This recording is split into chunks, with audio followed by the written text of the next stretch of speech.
Hey, hey. Hello, hello, hello, hello. Let me disconnect this phone from the Wi-Fi so as to not stress it out.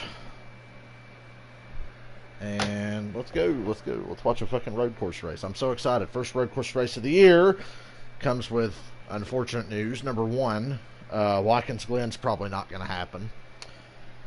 So that fucking blows if that comes to pass. Number two, Jimmy Johnson's got coronavirus. That really sucks. Bummed about both, but I swear if Watkins Glen doesn't happen, I'm going to be mad salty.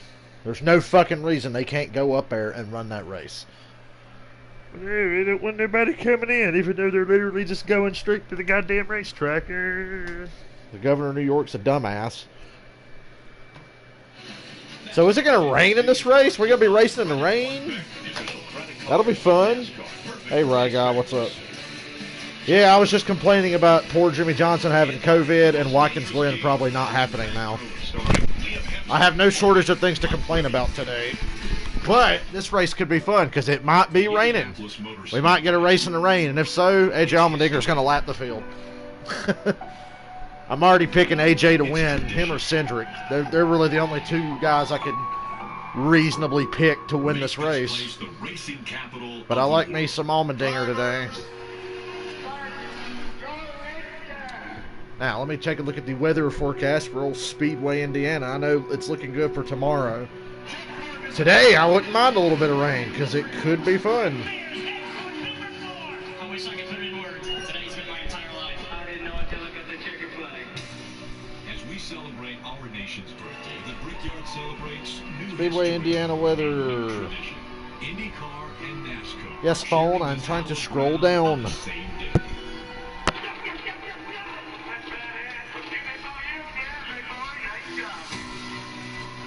Xfinity Series rising stars look to take their place alongside legends of motorsports.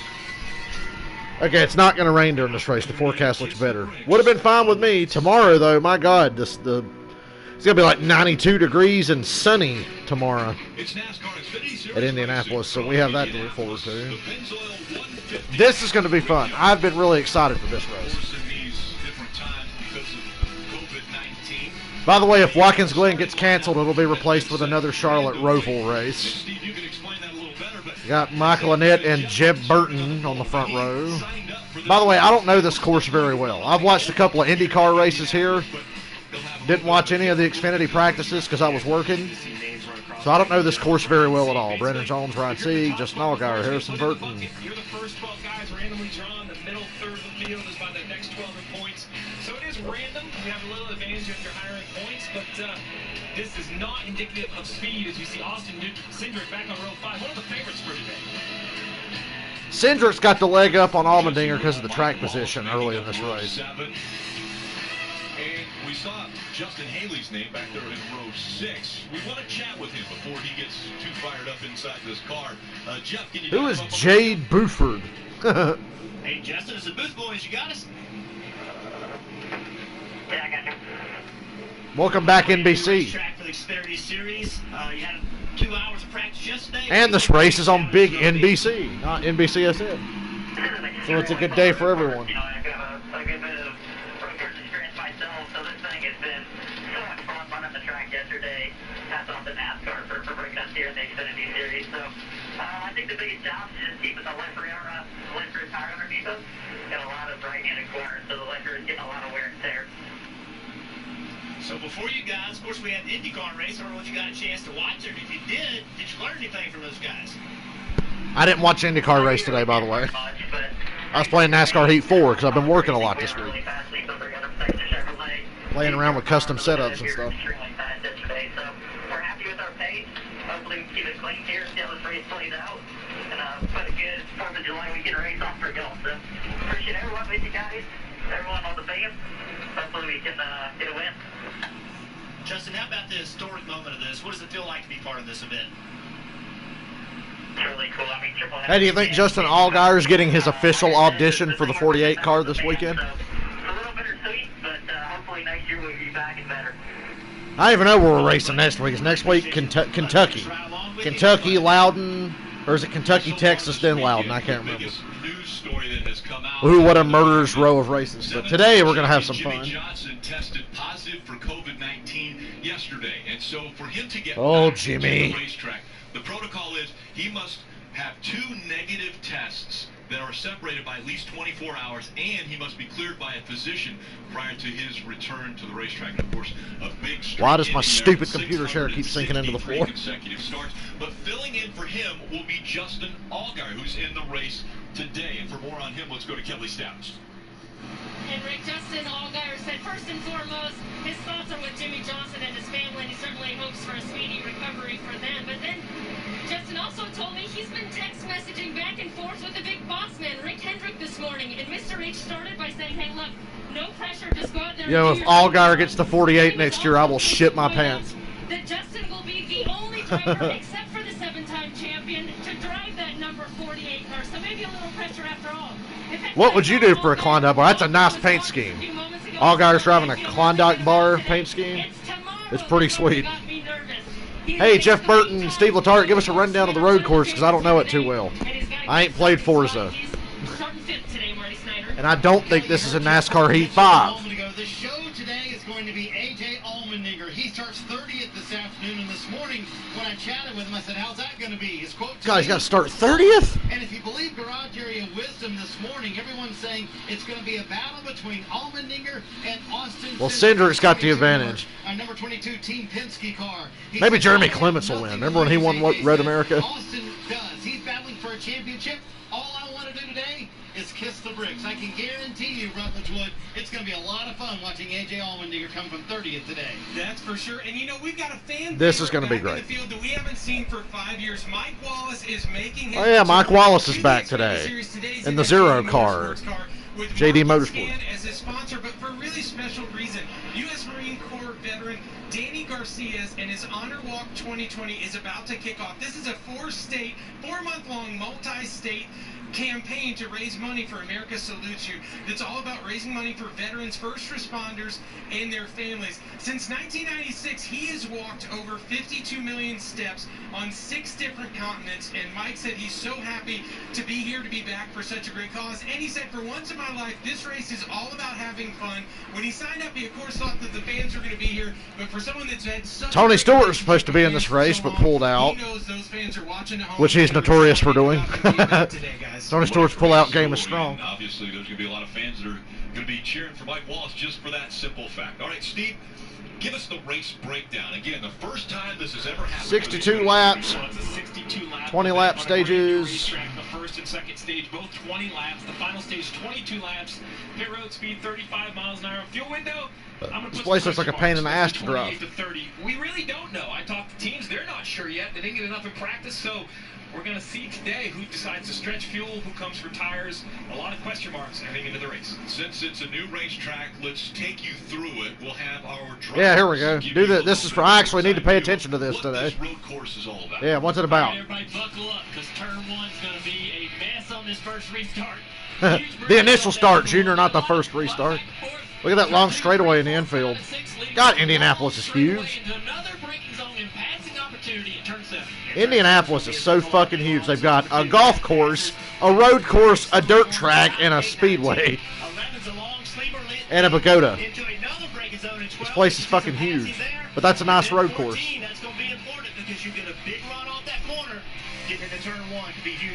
I love road courses. I swear to God, if we don't get to go to Watkins Glen, I'm going to be very upset. It's early in the season. Take a look at the standings right now. And only a few winners. A handful of winners so far that have locked themselves into the playoffs with Briscoe, Gregson, Harrison Burton, Brandon Jones, Justin Haley. And Rick, we're going to have a conversation about points. If you're new to NASCAR, I mentioned those stages earlier. At the end of each stage, the top 10 get points. So when you look at Snyder and I'm happy this race is on NBC. Those points could be the decision maker for their season. Jeff Burton in the 8s. Okay.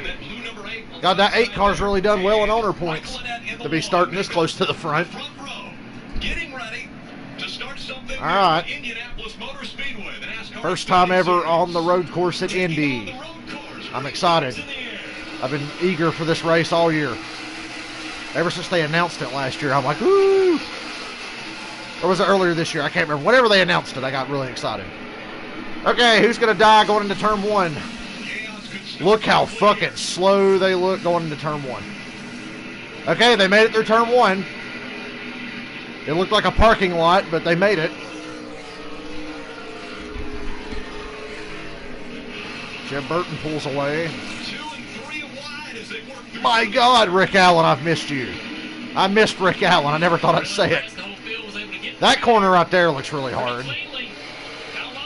How far? Did Cindric already get to the top 5? Man, this track looks so cool. Ooh, Brandon Jones looking for the lead. Jeb Burton said no thank you. I'm really glad they had no choice but to have practice this weekend for this race. That's going to be tough. They're trying to pass somebody in there. That number 7, Klondike on the hood. Did they come back onto the big track? Brandon Jones got the lead now. Well, he's not got it yet, but he's got the angle. Until they get to this corner, then Jeb Burton takes it back. Gregson sends it in on Allgaier. I wouldn't do that if I were you, you asshole. Damn, Jeb Burton held him off. Back on the front stretch. Hey, we made it through lap 1 without a problem. I can't believe that was a clean first lap. These guys are fast learners. Here comes Austin Cindric creeping up into the picture. He's passing Gregson for 4th right now. Well, he's working on it. Boy, the changing corners. It looks like it's really hard to make a pass here. No wonder the IndyCar race was so boring. But this is still better than regular Indy. Where's Allmendinger? I know he's nowhere near the front. He started 30th. Jeb Burton goes wide. Brandon Jones takes the lead. Well, he's not clear. And they're going 3 wide into turn 7. Allgaier takes the lead. How about that? Get fucked.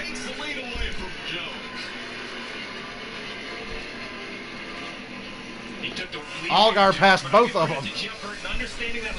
And then Cindric passed Jeb Burton for 3rd. Oh boy, here comes Cindric for 2nd. God, somebody wreck Cindric. He's going to run away with this race if he gets out front. It was an emotional win 2 years ago for Justin Allgaier right here at this racetrack. Jeb Burton slipping back now. Justin Haley just passed him for 4th. From up in turn number 1. And he was able to win and kiss the bricks here. Now on a different This is awesome. Cindric will have the lead by the time they get out of turn 3.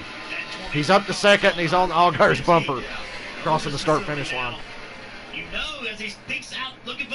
Looking into turn 1, thinks better of it. Yeah, wow, great job by Allgaier. I thought Cindric would have had it going into 1. I said he'll get it out of 3. No mistakes early for the top 3. As Allgaier has moved up to the lead, Cindric now. There's a sand trap. Good God. When's the last time you've seen a sand trap on a road course other than Road America? And Mid-Ohio, obviously. It's Allgaier, Cindric, Jones, Haley, and Ross Chastain in the top 5. How good of a road course racer Cindric is. Well, Justin Allgaier is as well. Multiple wins on road courses in the Xfinity Series. He is not. I'm still learning the track. So far this year, hasn't won a race. Missed the corner right Ooh, Allgaier really missed that corner. Allow Cindric to get close. They go into turn 11. So much has been made of this short Wow. shoot. I can't believe Allgaier's held the lead this entire lap. NASCAR Cup Series driver who tested here for the Xfinity Series, he said you never ever get straight on that short shoot. Missed apex just a little bit there again. God, Cindric. I don't even know if Allgaier's missing it by that much. It's just Austin Cindric is so dialed in and such a good road racer. Wow, what a run off the corner. Cindric. I thought he was going into the wall coming off that last corner to the front stretch. I love road course racing. Started all the way back in 30th. Cindric back in line. How about Allmendinger, guys, up to 22nd, patiently running through traffic. It's going to be fun to watch Allmendinger as he works his way up. He got his first oval win earlier this year. Allgaier still holding. He got Allmendinger's only up to 22nd. And look at the traffic in front of Started Allmendinger. 30th and he's only up to Overtaking into turn one, but now you see 22nd. 5, 6, 7 cars in front of him, Marty. Plus 11 for A.J. Allmendinger up in the 19th position, trying to drag some of those cars that started in the back of the field through the field with him. So, Steve, one thing you can do always at road courses, if you're not worried about championship points at all, like A.J. Allmendinger, you can flip the stages. In other words, hit a little bit early as A.J. goes for another spot here, trying to pass Brett Moffitt there for the 17th position. But you can hit early before the end of a stage, come up with track position. That's what they plan to do all day long in the 16, and why not? They're not racing for championship points. As AJ told me, I'm racing to kiss the bricks. That's it. Yeah, I like that strategy. And when Yeah, we use the Allmendinger word is here strategy, to it's gonna win. be chaotic all day long, Rick. We're going to have 4 or 5 different plans. We'll have to just keep an eye on. But Oh, here it is. Cindric got the lead. Bound to happen. The 22 He's door to door. Well, now Allgaier gets it back because he's got the better angle in the next corner. Crossover by Cindric. And, oh, yeah, going into turn 1. This is game over, son. Lights out. We're on lap 5, and Cindric's already going to run away with this thing. Cindric with the advantage. He's on the inside of Allgaier. He's going to make the pass. Cindric Lead change. 3 lead changes in 5 laps. How about it? We made of the 22 of Cindric and how Thank God they're running the road course. But Justin Allgaier, his road course numbers are impressive as well, and he's showing why. He, concedes that position to the 22, but is able to stay within touch of the 22's rear bumper. Yeah, this is an opportunity, I'd say, for the 7 of Allgaier to learn. Wasn't quite as fast as the 22 in practice, but here's an opportunity for him to find some more speed around this racetrack watching Cindric. 5 laps in, Cindric has gone from 10th to 1st at Indy. Let me do my corny ESPN announcer voice. Well, that didn't take long, did it? Hey, Janet. They're running the road course at Indianapolis for the first time, and it's really cool. Should have done this forever ago. Cup Series should do this. Unfortunately, they're not. Not yet, anyway. I said Austin Cindric's probably going to run away with it. That's a pretty easy prediction to make. But we'll see when Allgaier gets up there if he has anything for him. Not Allgaier, Allmendinger. God, there's Allmendinger, Allgaier, whatever. It's all the same, not really.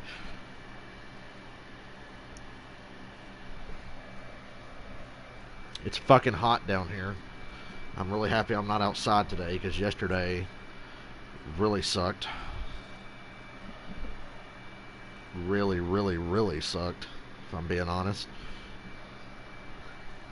Hell on earth.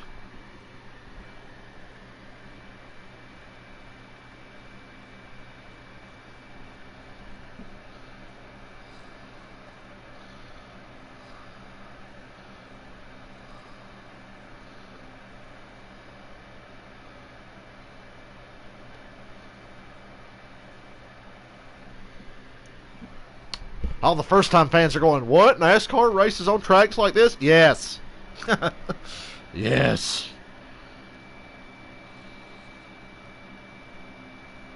Yes, they do.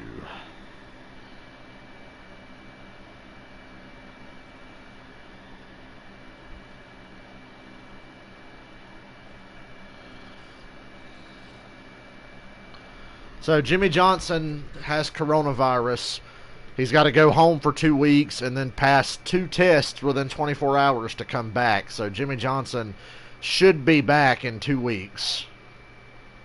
Yeah,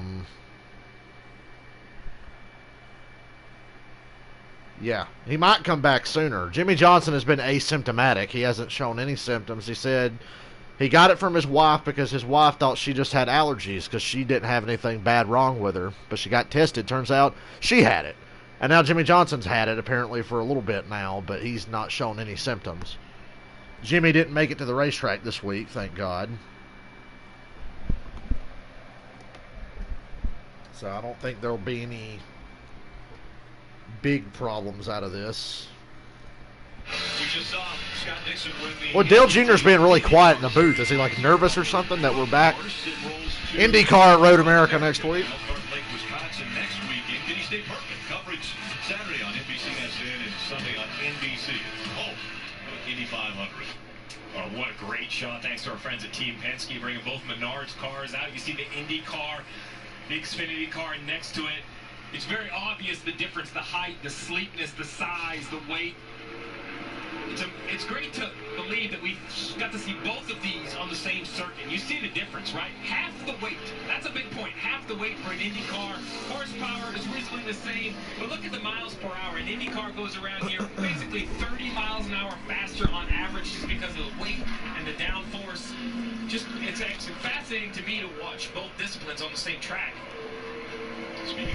I guess I should have watched the IndyCar race today. Would have been a little more of an education on this particular racetrack. Because, like I said, I've watched like 2 races on this track, and they were IndyCar races like a couple of years ago. About his successes on road courses. We look at Alex LeBay in the 90. Alex LeBay. Alex has done a nice job. He's already plus 12 positions, and I don't think people are surprised by that. This is a 27-year-old. Damn, Alex LeBay's top 10. Was the 2017 Allmendinger's up to 12th. God, Allmendinger's picked up the pace. I guess Allmendinger was really taking it easy, and now that they've got spread out, Allmendinger can make the moves he needs to make, and he'll be in the top 10 shortly. Man, I missed hearing Junior's voice on race day.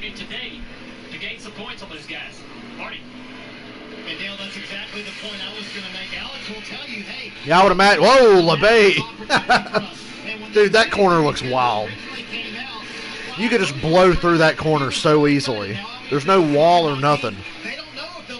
And they still have to stop and make that turn and then turn back right again. I don't even know which corner it is. I barely know this racetrack.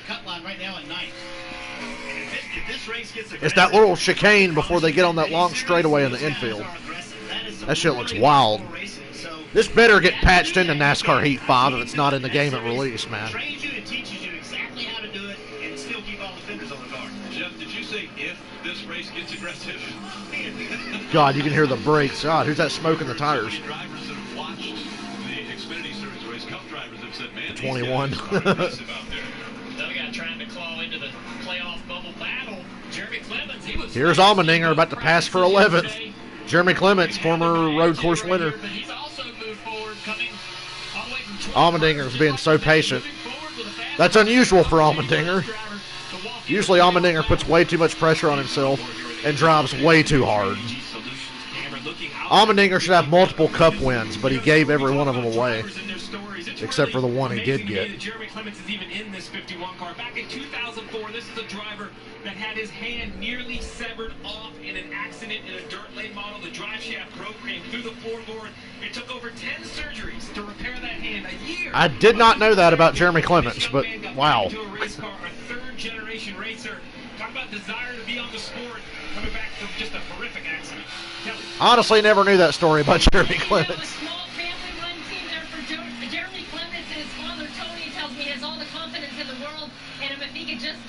Smoking the tires there. Allmendinger's going to eat this boy for dinner. How did Jeremy Clements prepare for this race? Well, some of the drivers from big teams spent endless hours on professional racing simulators.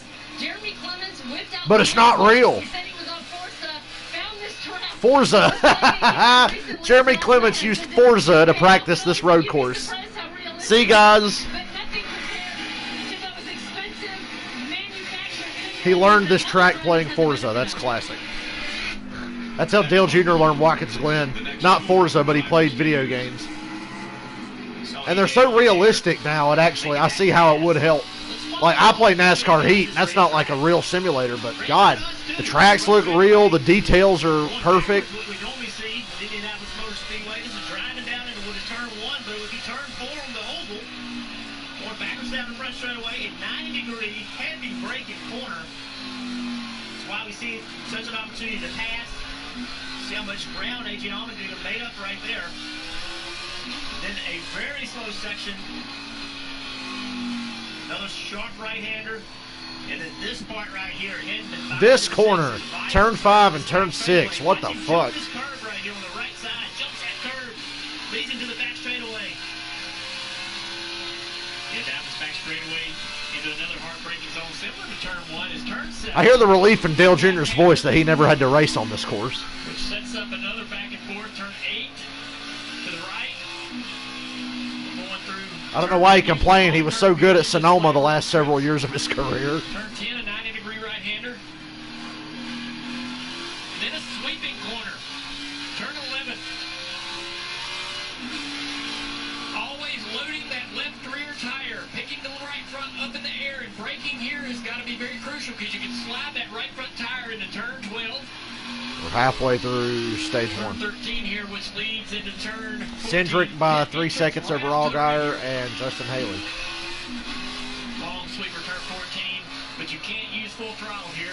Yeah, well, not a great run off. He's going to get a better run down the straightaway here than Alex LeVay. Allmendinger's about to take 9th away. Oh, the 15's got a problem. Jeffrey Earnhardt having a little smoke coming out of the back of that car. Look at the left side tire. The track bar is broken. That's exactly right. The rear end housing, you see the left rear tire plumb underneath the bodywork. The right rear tire showing. There's a bar that goes across the back that holds that in position. Obviously, it's either come loose or broken. Oh, boy. We'll have an idea if it happened on the track or no. It's already broken right there. So the smoke is more than likely just from tire. The tire's broken. Dale Jr.'s nephew. The right rear tire sticking out of the body. It's unfortunate for Jeffrey. A little surprising, you know, this track pretty flat, and the curving's not really that large compared to, say, Watkins Glen, Road America, some other racetracks. You see Jeremy Clements in the 51, currently running in the 11th position. Let's listen to him on the radio. I see we got a little hint of a smoke coming out the rear end. I couldn't tell where. Yes, he is. Looks like right rear, maybe. I'm not sure where the smoke's coming from, though. Seems like just left-handers a little bit, not right. It is on the left-handers. It's funny they're talking about that. When we had the shot from Allmendinger's car, I thought there was some smoke, but I didn't know it was from tire lockup. It was in different places on the track, Rick. I could never figure out exactly where it was coming from. 3-second lead for the 22 of Austin Cindric here at Indy.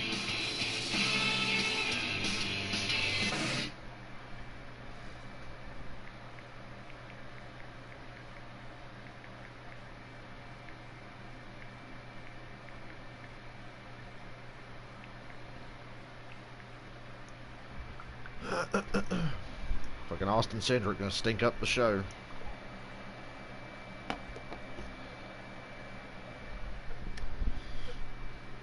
Oh, it looks cloudy in the distance, but like I said, rain would be welcome. It's a road course. They can race through it.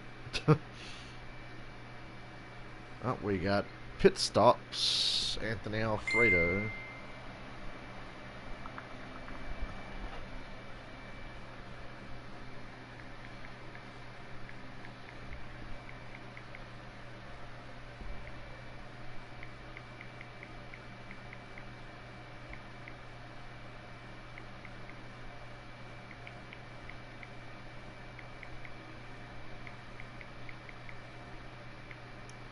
Once again, I have somebody who literally waits until the race starts to start running their fucking mouth and bugging me. You can make it to the end of stage 2 from here, I'd imagine, if you decide to pit now. Yep, I can barely watch the race because now I have to respond to messages that nobody bothered to send me all day, but now it's time to chit-chat, I guess.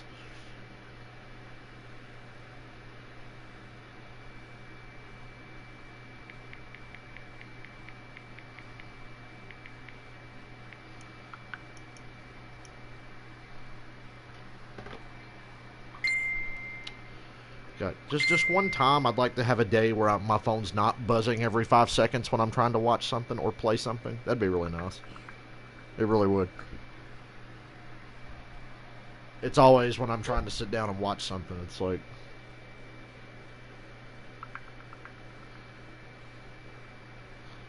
Yep, time to write me a fucking novel here.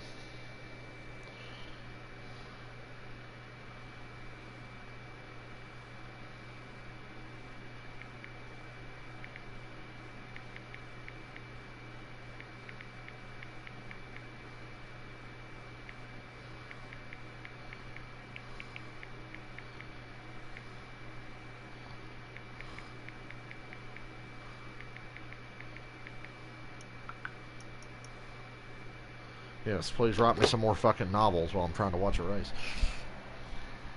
Texas Chiefs, September 10th. Will it happen? I don't know. I just saw a commercial for it. Shit's getting real. NBC's showing NFL commercials. God, I'm hoping. I'm sincerely hoping. Oh, that was unscheduled for Alfredo.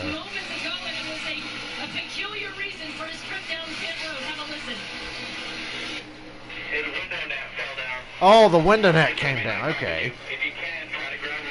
I'm not sure what fuel mileage is here, so I don't know if he was just trying to make it to the end of stage 2 from here or not. I don't know. Just try to maintain it here as much as you can until they start talking to us. If you can, just try to push it down inside the car for now. Look how many stickers are on those tires that Alfredo's running right now.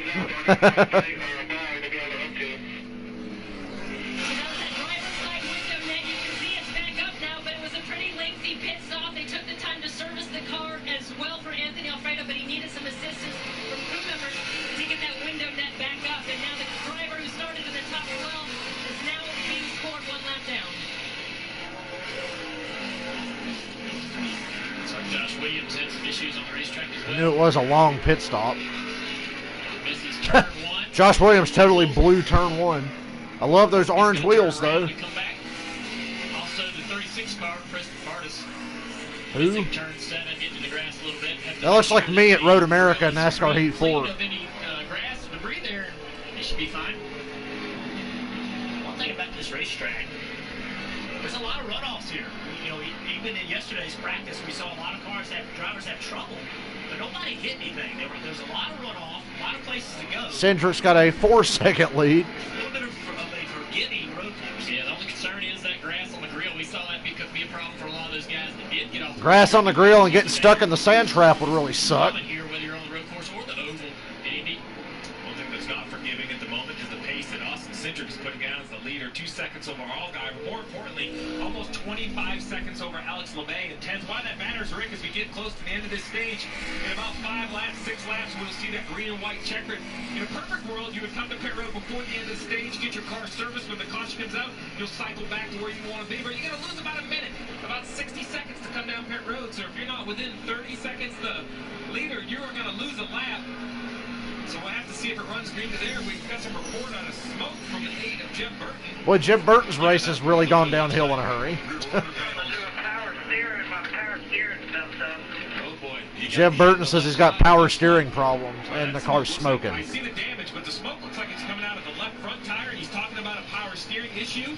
So maybe smoke is normally fluid, so I would imagine a power steering line or the pump has broken. Mechanical problems today. Very, very tough. We talk about the differences between race cars. These big, yeah, his day is pretty much screwed. Very difficult to run without power steering. It is physically possible to turn the car, but not to be able to run at any sort of pace as you see Jeb off the pace.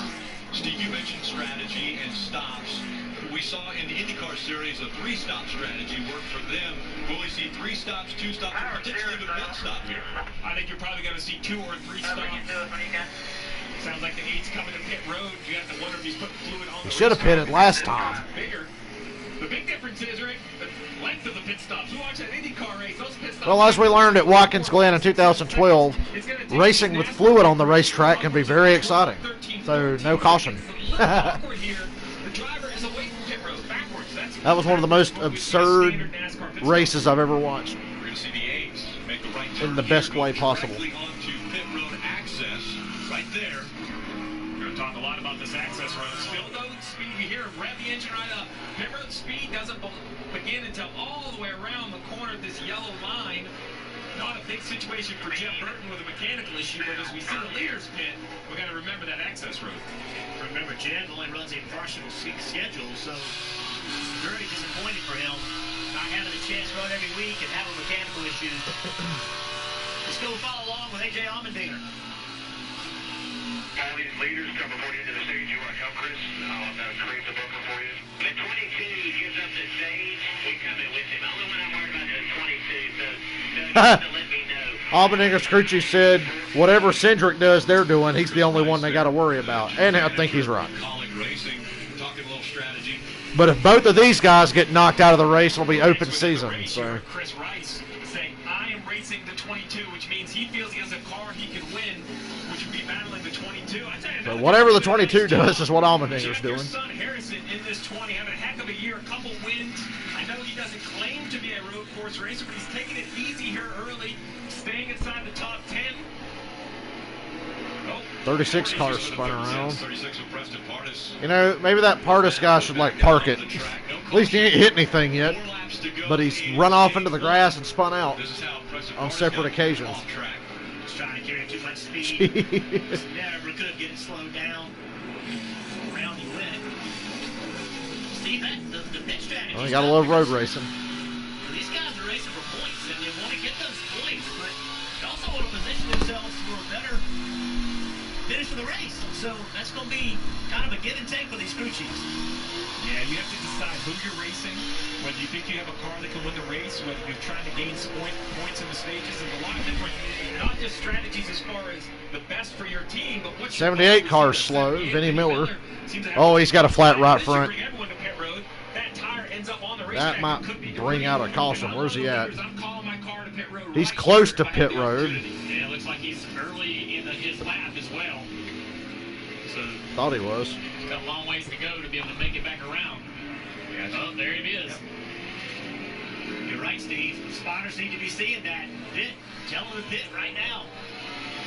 But when is NASCAR really going to throw a caution for that on a road course? Debris that's on the racetrack. Yeah, the 22 stayed on the racetrack. Surprisingly, the 18 was on pit road. Allmendinger should pit. There's the caution. Well, it's going to work out great for Brandon Jones. Allmendinger. Did Allmendinger make it to pit road? It says Allmendinger's in the pits. I hope he got past the line. See, the 19 did get on pit road. The 16 got on pit road, too. We had to go So, further than he got on pit Brandon road. Jones and A.J. Allmendinger should benefit from So this. why does that matter, Jeff? Very simply. In a perfect world, you have come to pit road under green flag conditions, anticipating the yellow to come out. You come in, you get your service, you stop. Yeah, there's shit everywhere, so they kind of had to throw the You caution. still need fuel and tires. So when they come down pit road under yellow, perhaps you're going to restart in front of them. Let's see the 16 of A.J. Allmendinger on pit road now. There's a long entry to pit road, so I don't know if he had already committed before the yellow came out. I hope they don't review that. penalize That's the him. key. Marty. And that's what we're going to go check, too. They think they did beat the pace car or beat the caution onto pit road. A.J. had driven into the top 10, and he drove all the way through pit road, we're being told, so did not stop. So A.J. Allmendinger, who had driven all the way into the top 10 here, drives through pit road trying to get on before that caution. And a couple of cars did that. Brandon Jones as well driving through pit road here. All right, so Rick, quick update on the rules. At an oval track, you try to get to pit road before the yellow flag comes out. If it doesn't, you can go down pit road. This has the but go potential to be a down the clusterfuck. access road we talked about. AJ probably knew he was stuck, but the problem is there's nowhere for him to go. So you're going to see right here. Oh, AJ's yeah. going to peel off to the right, and you see the light is already flashing. Yeah, he It's didn't just make it, unfortunate but he timing didn't for stop, AJ. so it's not a You know, penalty. he didn't see it or thought he could beat it. I like the gamble. Damn. But the gamble. Yeah, I was going pit, pit, pit, and then the caution came out. I wasn't sure if he made it. I guess he did. Which was at that dash white line. He's on pit road. He can't come back off of it. We were told that by Wayne Otten, the series director, earlier today. Yeah, you're committed. Once you see the car on the left-hand side, Vinnie Miller with the bright orange nose. That's the access road, your entrance to pit lane. So. And so it will be 2 to go in stage 1. Austin Cindric out front. Well, need to check something really fast.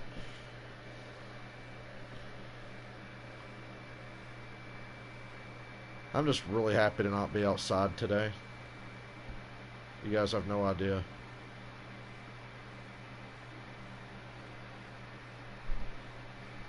I'm so happy to just not be outside. I had a headache all evening and all night from being outside yesterday.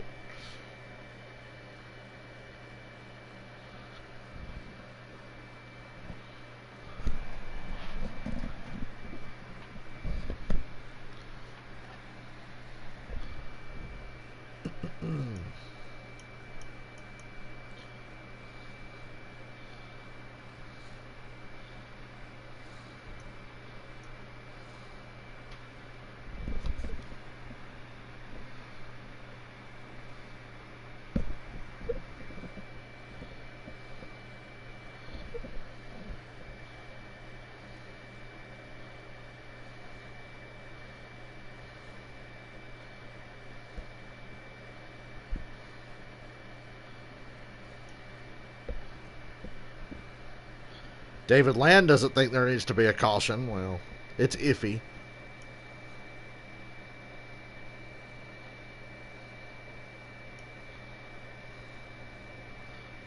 NASCAR's never seen a caution that they didn't want to throw.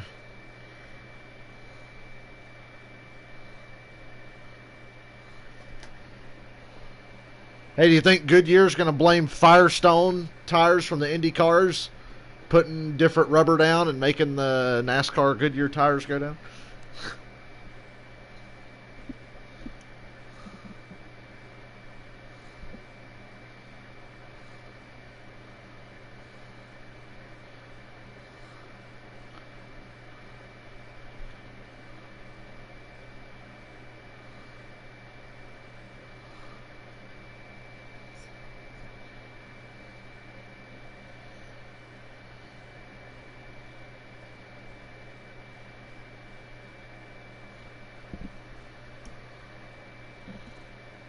Brett Moffitt to the garage. Mechanical problems. God, there's a lot of mechanical failures today. Brought to you by Tractor Supply Company, providing pet food, animal feed, and gardening supplies.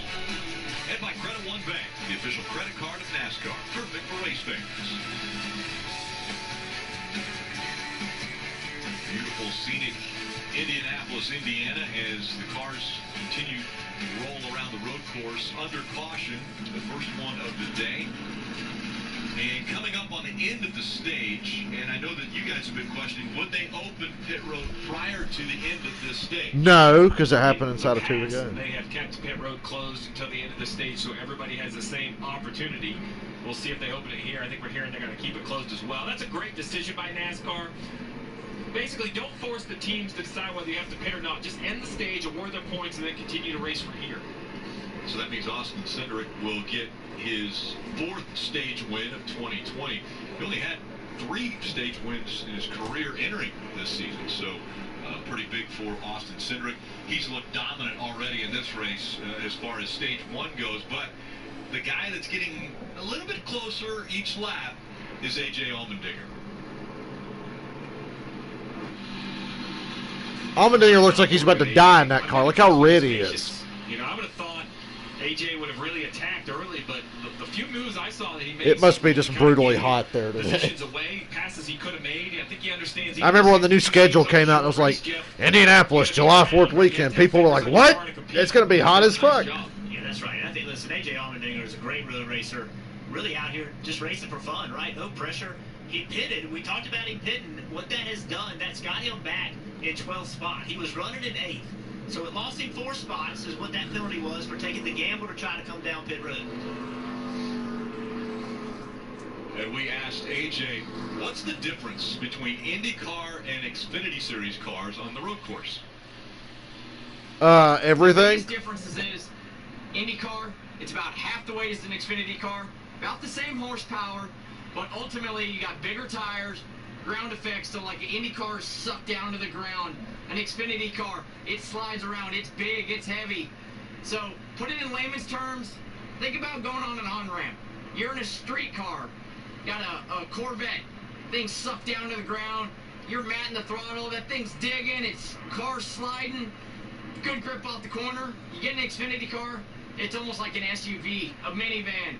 Still trying to be aggressive with it, but that car's rolling, it's sliding, the tires are screaming. That's basically what it feels like, the differences between an Indy car and an Xfinity car. Still the same aggression, still just as hard to drive both equally as fast, but a complete different feel when you're sitting in those 2 seats. Great explanation. Morgan. I've never heard an Xfinity Series car compared to an SUV before, but hey, it makes sense when AJ explained Taxi it. cabs. You talked about him and the patience coming through the field. He told me that's one key that he has to have. But one thing he comes into this race with is confidence, and AJ will admit that's something he struggled with in his career. So Chris Rice told me that he wants to put AJ in more oval races. He said the thing that gave him the most confidence was winning Atlanta. Finally getting that NASCAR oval win gave AJ so much confidence. And Jeff, you can echo this. I don't care how long you've been driving behind the wheel, you get a win, you get confidence, and that breeds confidence moving forward as well. Winning cures everything, Marty. It just confirms to you that you know how to drive, confirms you have the ability.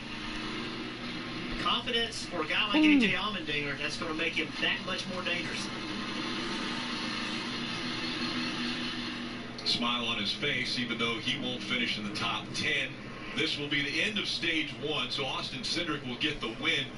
Points being awarded to the top 10, so Allgaier, Haley, Briscoe, Gregson, Ross Chastain, Harrison Burton, Alex LeVay, Jeremy Clements, and Ryan Sieg all finishing up in top 10. So Penske wins. Well, the end of this stage is taking forever.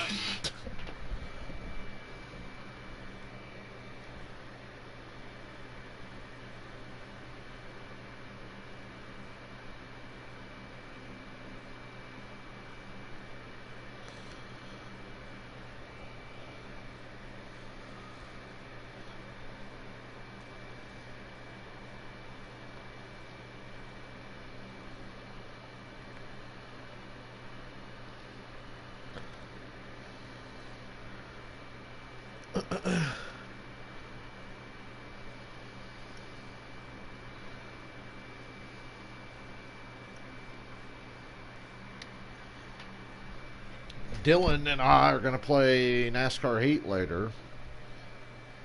I won't stream it. It's not going to be that fun to watch. It's just me and him racing online against the AI, and the AI is piss easy. We're basically just like using these custom setups and seeing how fast we can go. So I don't think it'd be interesting to watch, but I have considered it.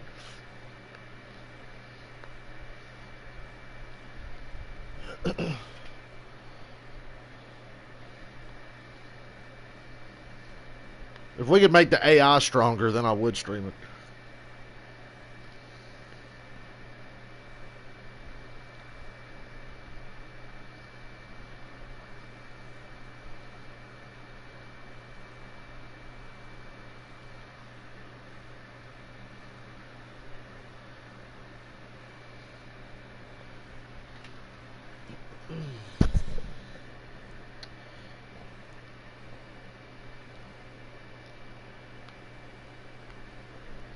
Like all the commercials they're showing now, and they will still show more during the race.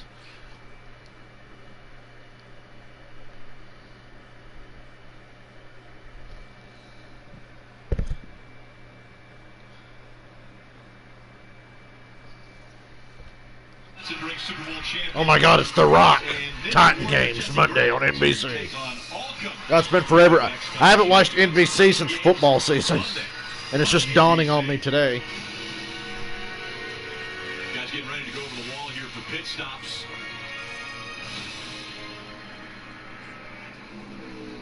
And we'll see everybody, with the exception of 2, come to pit road, right, Steve? Yeah, I believe everyone, all the leaders are going to come to pit road. A couple cars, the 19 and the 18 already performed service. They'll stay on the racetrack to get that track position. We're also hearing the 16 of Allmendinger, while he rolled down pit road, was caught speeding. So we'll have to see what NASCAR's penalty. That should be the tail end. So now it's in the pit crew's hands. If you're in this 22 pit crew, Rick, you're just looking for smooth. You have the best car. Just put some 4 tires on this thing, nice and smooth. Jump in. Justin Allgaier led the first couple of laps here today. He said he's good under braking, but he's losing rear lateral grip. He asked for an ice bag and a drink. He said it is hot in here. Meanwhile, Austin Cindric in that bright yellow number 22 has led 18 laps. His car is doing everything he wants it to do. So he said no changes, just 4 fresh Goodyear tires, Marty. On your screen, Justin Haley says his car is way too tight. They're in the 3rd position. You saw Noah Gragson flash into his stall beneath him. He also is having trouble getting the car into 2nd gear. We'll see where he comes out here off the race off pit road. But Steve having trouble getting it into 2nd gear. That would worry me here at a road course like that for Justin Haley. God, that pit road is narrow. Both ends of the racetrack, both slow sets of corners are 1st and 2nd gear corners. So seconds used a lot as the 11 stalls. Whoa, what the fuck? The 07 just stopped in front of everybody. Chase Briscoe and Harrison Burton beat Cindric off pit road. So completely different than normal. It looks like that's Briscoe first off pit road. This is the most narrow pit road in the series. Also one of the longest as well. The boxes are actually really long, easy to get into and get out of, but if there's no room to pull out, gotta be careful. You can get a lot of fender damage, quarter panel damage. big gains right there by Briscoe and Harrison. They both were on the far end of pit road. Last year in the Brickyard 400, they were clusterfucks on pit road. I would expect more of the same tomorrow. That was a huge advantage.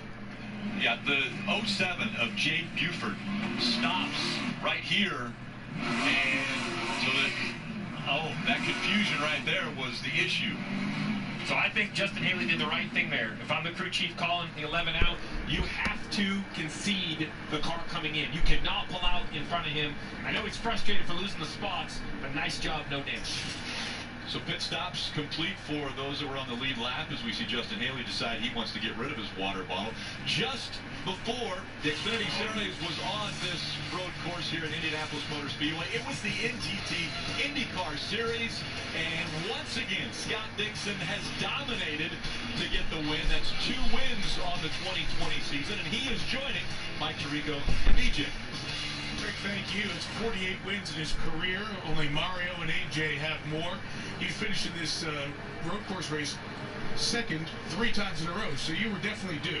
You told me before we got started down on the grid that it was going to be a strategy race. Strategy worked out for you guys today. It definitely worked out. You know, I think we kind of put ourselves into a bit of a hole, I think, between the choice of tires. You know, when we looked at and saw what came out from how cars were going to grid up, we were like, we're in a bit of trouble here. But it actually made us pit early. You know, it kind of put us on that cycle. We had to commit to a 3-stopper, and you know, it kind of played into it a little bit later when, you know, we pitted 3 laps later, that caution came out, and then we were, you know, off sailing because of the strategy we'd started with as well. You know, a lot of the other people that we had to try and pass were still on blacks. We had the red, the better, grippier tire, and we could take off. So, yeah, I don't know. It was just, we met, you know, kind of downstairs there, walking past each other, and you must have given me the luck. He gave you 20-second answer. It was the whole story. Thanks, by the way. Yeah, congratulations, Scott. And, I mean, your career has just been outstanding. But my question's going to be about your crew chief. But you had to still go do the job, as you were pointing out.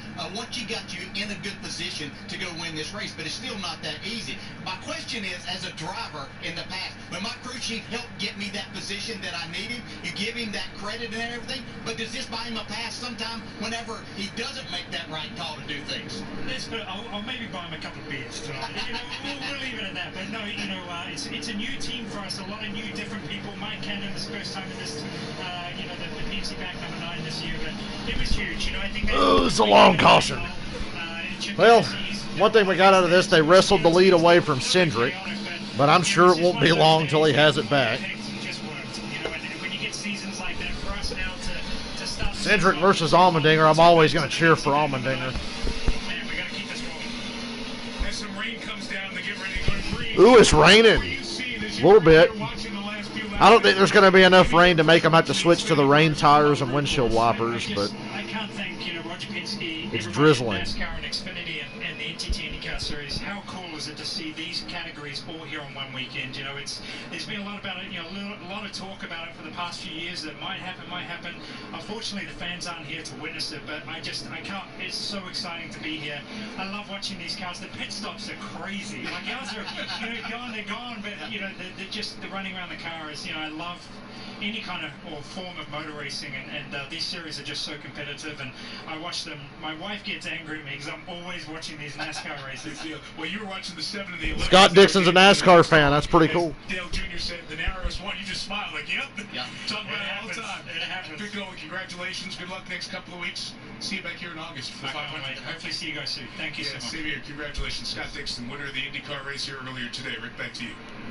And again, a historic weekend. IndyCar, Xfinity, and Cup all here at the same racetrack on the same weekend. And we just heard the possibility of rain, the clouds overhead. What does that mean, Steve? Well, so rain is an ugly 4-letter word when it comes to racing, but on the road courses, we got rain tires if we need them. If you see rain, this race will continue. I wish it would just pour. To have a red running light in your rear window so every other car can see you. Boy, Bernard Pollard's mind is getting blown right now. What? They can race in the rain? Yes, on road courses. Hopefully we'll have a defogger. Remember, these are closed cockpit, Marty, so vision can be an issue if rain does show up. Steve, this is where we hope you did your work back at the shop to prepare for what looked like a 0% chance of rain today. But you know what? Yes, sprinkling right now. There is rain in the area. Xfinity Series teams have 2 sets of rain tires to use today. And if NASCAR declares it a wet race, they would come in and put those rain tires. Doesn't look like it's going to get wet enough to have to switch over. You can lose spots on pit road. So teams learned that a few years ago, Kelly, at Watkins Glen. Remember, just it was 2 years ago where they did have a rain race at Watkins Glen. If it rains, Kelly, you know it's going to Dude, when it rained at Watkins Glen, AJ Allmendinger got such a huge lead. AJ Allmendinger's the one guy who's really wanting it to rain. He said weather. He said not only does Brandon have very little experience in wet, he's not the greatest road course racer, and he said we've got a really aggressive setup that would just not do well in the rain. And you heard Mike Tirico say there are some drops coming down, so this could get very interesting in a hurry. Yeah, Rick, you talked about having That's 17 laps to go in stage 2 here. They're going to drop the green. It's not really raining enough yet to be a problem. It will be a major change in this race. Be a great opportunity to learn, but I'm not sure I want to learn under fire like that. I wouldn't want to have to race in the rain at a road course I've never raced at before. Get ready for the restart. And again, the possibility of precipitation. 17 to go in stage 2. Get ready for the start of stage 2. Where is everybody today? I guess everybody's doing shit for the 4th of July. So how long till Cindric gets the lead back? It was Brandon Jones, Riley Herbst, Harrison Burton, and Chase Briscoe. Briscoe's getting the lead in turn 1. Great camera work there, NBC. Look up at the sky. There you go. There's the race. Briscoe's got the lead. Cindric's second already. Cindric from 5th to 2nd.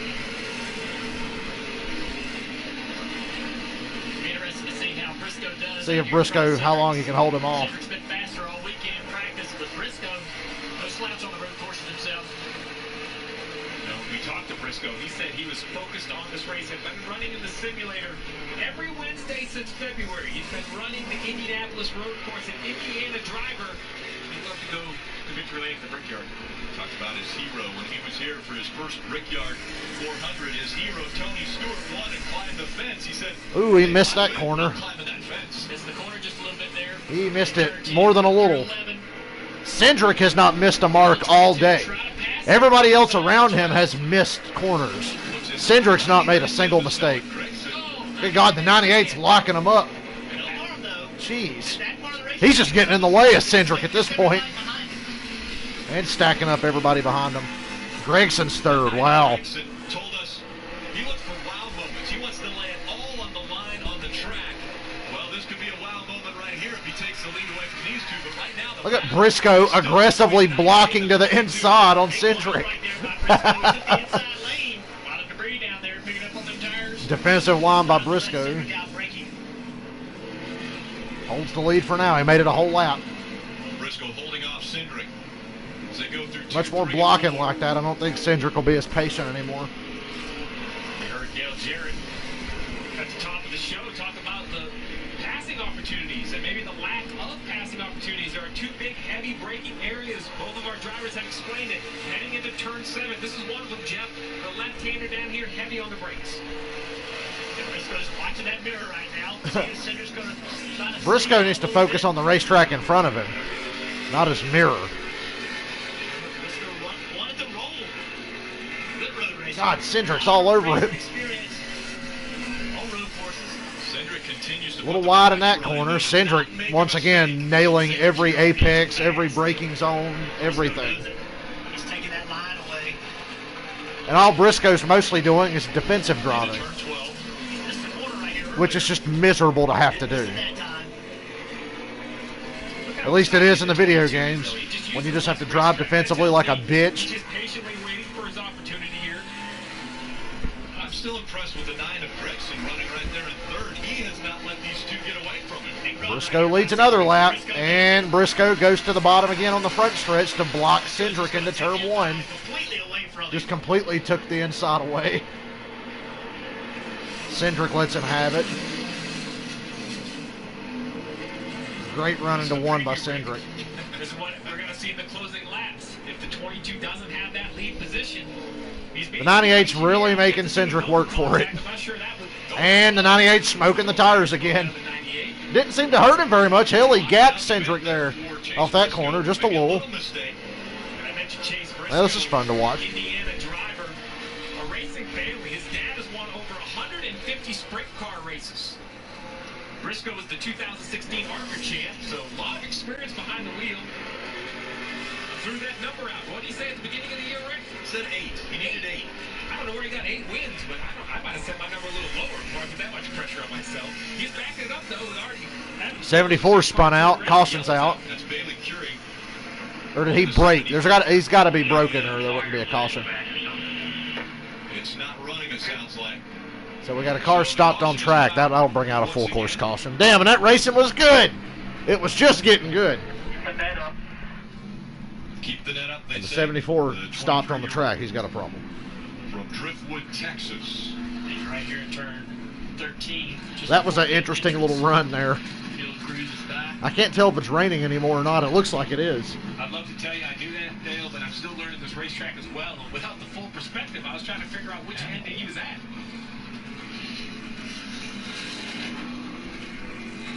And so the crew Well, they got the tow truck out. Probably just going to push him back, though. And while we take a quick break on the racetrack, Oh, commercial. Happy 4th of July from NBC.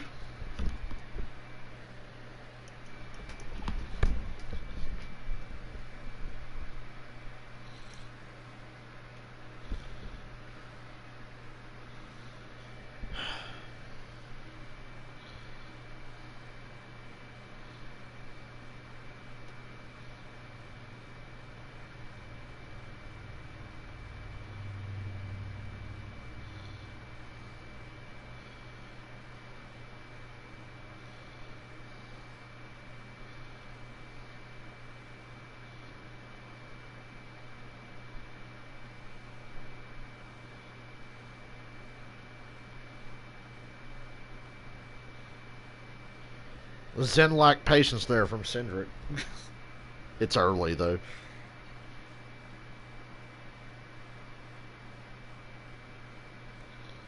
So there are storms in Indiana, but nowhere near the racetrack.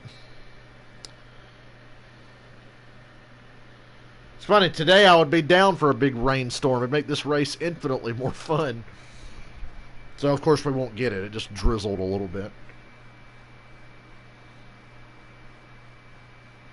That's usually how it goes.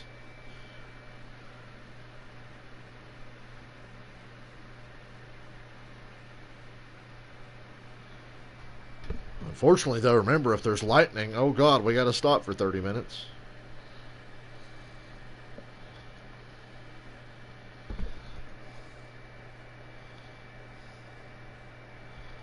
Can't believe I'm asking for rain in a NASCAR race.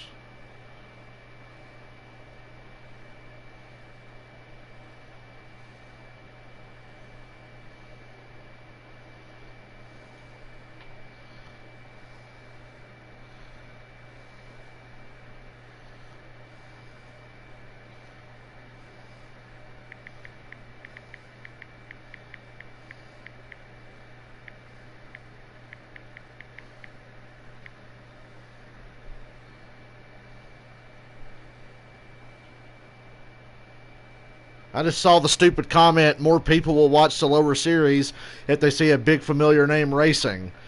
No, they won't. I can tell you for a fact that that's not true. you're watching the Pennzoil 150 at the Brickyard. Something new for the NASCAR Xfinity Series. First time for them on this road course. See on the upper left, two cars coming to pit road. None of the leaders, though. This is the guys middle and back of the pack. So AJ Allmendinger, he's got his work cut out for him again. Whew. So not this yellow, but the caution before. He came down pit road, had to roll through. Long story short, he was too fast. One of those trips, had to go to the back. He's recovered so far, back up to 17th, but he's definitely winning the fictional award of passing the most cars. Not the award you want, unless, of course, you pass everyone. Then you feel good about it. The right one at the end of the race. Let's find out where Rutledge Wood is around this racetrack. Rick, I'm just inside turn 7, and it's a little bit of a misnomer. We said there were no fans here today, and in the stands that's correct. But around all of these turns, in white, are the corner workers, and every single one of those men and women are... God, I don't like Rutledge Wood. They donate weekends all over the country to help make sure everybody understands. Shut hey, the there's a fuck local in up. this corner, you got to watch out. They're super helpful. We want to get Rutledge is like the only behind bad me. thing You might about also notice all of the spotters. NBC. Now, earlier we saw with the IndyCar race, there were no spotters over here. So here for the NASCAR Xfinity race, there's 3. But I wonder, guys, when they increased the curbing here on turn 7 and changed really the whole apex of that turn, is that why they had to add a set of spotters over here? Because IndyCar did not have a spotter here. Well, my strategy as a crew chief would be put a spotter anywhere I thought the passing zone would be. I would say Dale and Jeff, you know, if it's not your primary spotter, I won't want that guy to tell you whether you're getting past or not, but let you know there's pressure. So that you as a driver have to use your mirrors and decide how much you want to block. Exactly, yeah. You got to have people up there you trust. You know, me and TJ, we worked to get several different spotters at Indianapolis Speedway. We were talking about that weeks in advance on who we could find, who we could get, who we trusted, who would believe us. We saw the 07 Jay Buford have an issue on pit road. A little confusion there as Justin Haley was coming out, he was coming in. They stopped. You know, we mentioned that this is his first run at Xfinity, but the American Ninja Warrior is not foreign to racing. He has plenty of racing experience. The 32-year-old from Houston, Texas, has raced in many different series. Just saw 2 protesters get run over in Seattle. It was kind of funny. Rick, I think you should do that. Look, I'm all for protesting, but why the fuck are you going to stand in the middle of the highway like a dumbass? You're going to get run over. And if you do stand in the middle of the highway, you deserve to get run over. God, that video was rough. That dude just went flying up in the air when he got hit. 22 on the outside. As green flag waves, it's Cedric and Chase Briscoe as they will. All right, Briscoe's got the inside line. God damn, though, Cedric got a huge push on the outside. He's not going to get the position, though. Or he might. Wow, he did get it. Damn, I didn't think he'd be able to get it on the outside in turn 1. Well, Briscoe didn't get the chance to block him this time. Hope they get used to seeing the ass end of that 22 car. It's all they're going to see. For a late restart, the 22, why use the outside of the first corner in the inside for turn 2, Jeff? I actually think that's an advantage for making the pass. Yeah, it looked like that outside lane went really well. Wyatt Steiner, big move. I think he's all the way up like 7th or 8th in that outside lane. Well, look at that restart, though. Yeah, they're going to look again at that. Remember what the rules are. The leader of the race has to start. He has to start first. He has to launch before the guy in second. The 98's the leader. Looks like, man, that's hard to say. It looks like the 98 and the 22 went around the same time, but then there's a stumble or something on the 98. The 22 had an advantage. 22 looked like he backed off, but there was a car behind him right away that wasn't allowing him to back. The restart is under review. Interested to see how they call that one. You think NASCAR will penalize Cedric? It'll make the race more interesting. They're thinking it over right now. Hey, y'all talked about Wyatt Steiner back there tonight. Oh, they're posting the 22. Wow, they did! They penalized Austin Cedric for jumping the restart. Wow. They got to do a pass-through. He's right. The 18 was pushing him, though. That's why I didn't think nothing when the restart happened. I said, damn, the 22 got to push from the 18. Into the restart zone. Red markers on the wall. Anywhere from the first line to the last line, he can accelerate. So you see, there's a white line, and then there's 2 red lines here. See, does he go before the... Okay, he kind of went. The 98, like, stacked up his lane, but the 22 went. Outside. Here we go. This is better. Cones in the wall. The cones sticking to the fence would be a good indication. There's the first one. There's the second one. Well, you talk about... Yeah, he went a little early. You know, at some of the ovals, the restart... Couldn't tell from the angle at the restart. Obviously, the drivers knew where they were. I didn't recognize which line it was, but the leader has the opportunity to accelerate first. NASCAR feels the 22 went before the 98, so he'll be penalized. Kelly. and Austin Cindric pretty heated on the radio. He says he was on the brakes. He said the 18 was pushing him all the way through that restart zone. And at first, his crew chief said, hey, we're not going to win this one. But now they have called them off from serving that penalty right away. They said, we have 3 laps to serve it. We're looking at the footage, and we're going to continue to argue our point. Okay, so Cindric's got 3 laps to serve the penalty before he gets the black flag, and they're arguing with NASCAR. They've got a case. It's hard to say. Those start and restart rules are such bullshit. I can't say one way or another. I would say it looked like he jumped. And for the sake of entertainment, what a penalty. Penalized the best driver in the field. Can't believe I just said that about Austin Cindric, but it is a road course.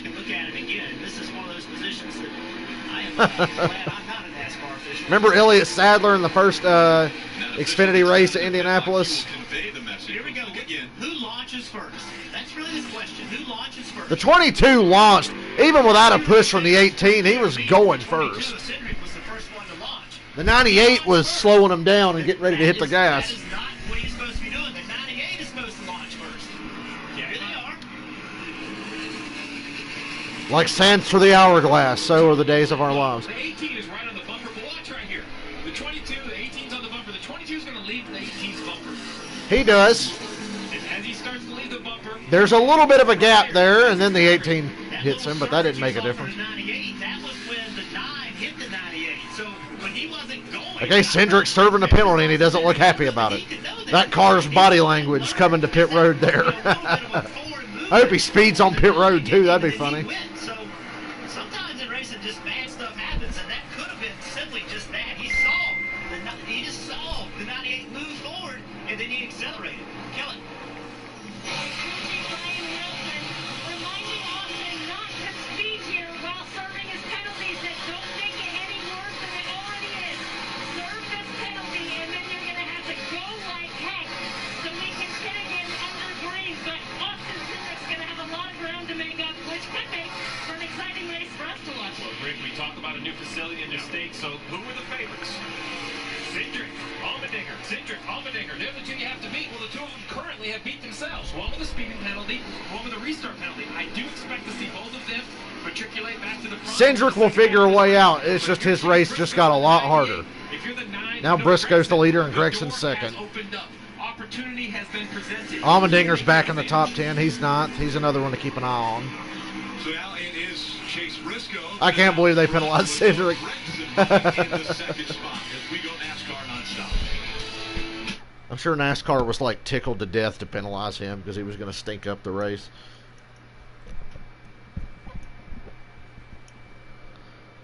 It's Briscoe and Gregson out front now.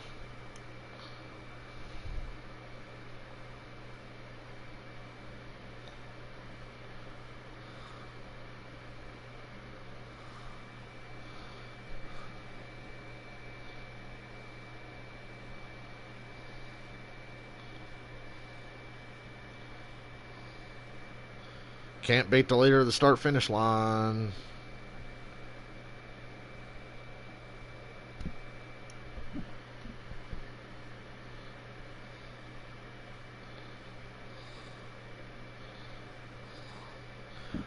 I got a new idea for a rule. You guys want to hear this rule? It's called when they wave the green flag, fucking go. Like, start and restart rules in NASCAR are terrible.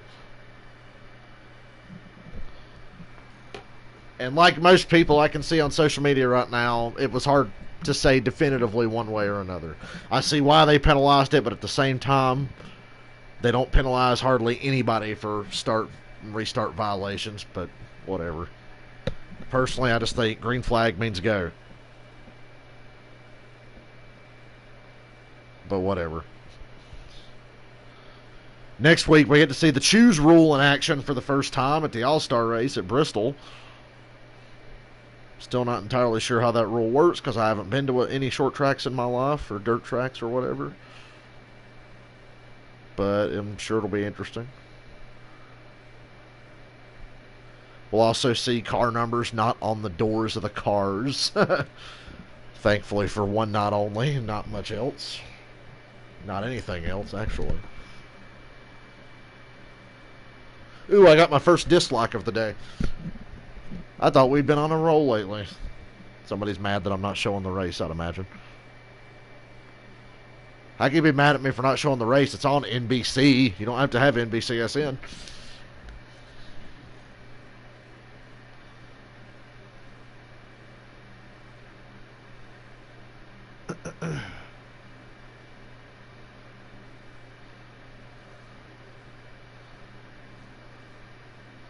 I am NASCAR.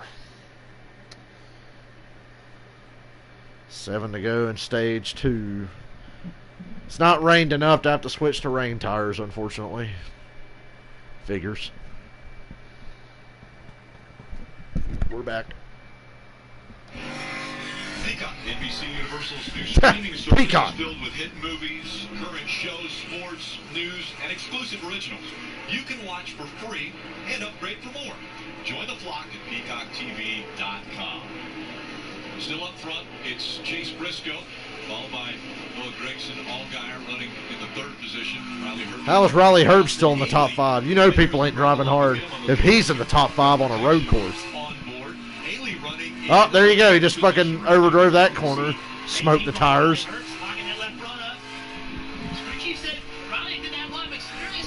People like Riley Herbst should just not be allowed to race. I'm sorry. I mean, how fucking low is the standard if this guy's allowed to get in a car? Gaining a lot of speed and knowledge and understanding from A.J. Allmendinger. Standards have slipped in the Xfinity series. Dial these cars in as they plan to come here and get the setups worked in. Unloaded really fast. All team cars for Carl Eager running quick this weekend. Chastain as well right there behind these guys. I like how we've been totally discounting the rest of the field and just calling it the Cindric and Allmendinger show. The other one is from the Cup Series. He got a win at Daytona on a rain-shortened race. Take a look at Xfinity Series teams wins.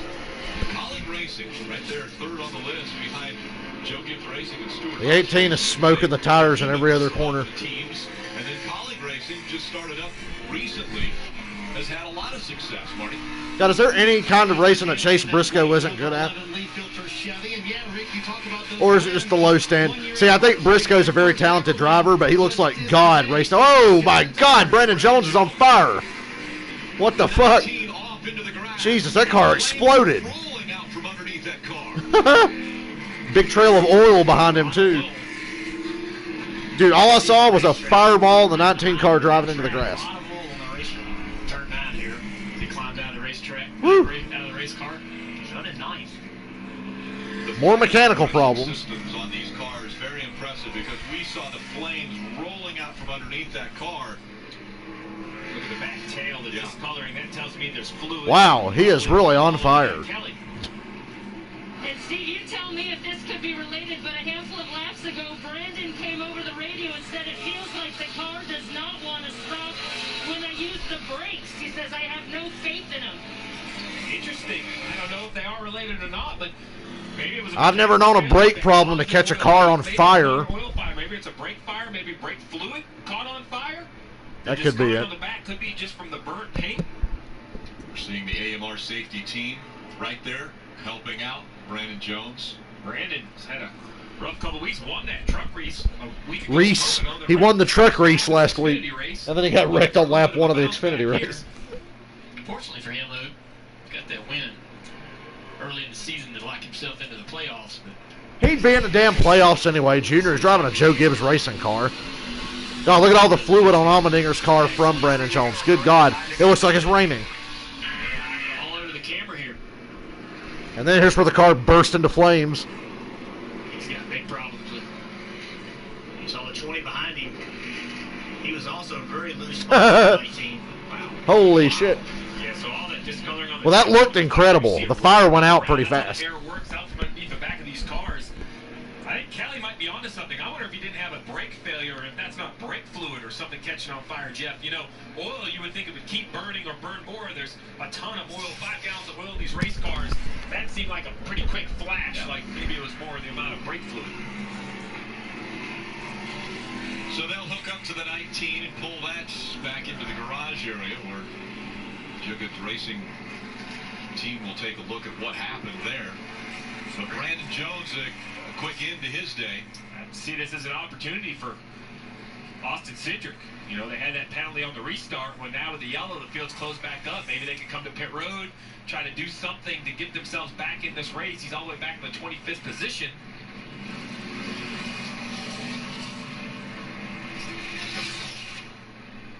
You can see right there under braking, he missed his marks. And No shit. That usually happens when you don't have brakes. Knew he had a problem.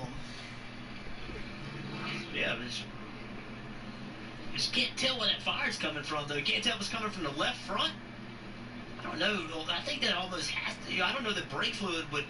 You'd have that much brake fluid in the whole front of the car. I think that almost has to be oil. Well, he's locked up the front brakes there. Yeah, exactly. Brakes. That thing was doing more than leaking oil. That shit was spraying everywhere. Wherever the fire came from. No good, Rick. It's bad. Under a brake. Wow, guys, fire is bad. Only you can prevent car fires.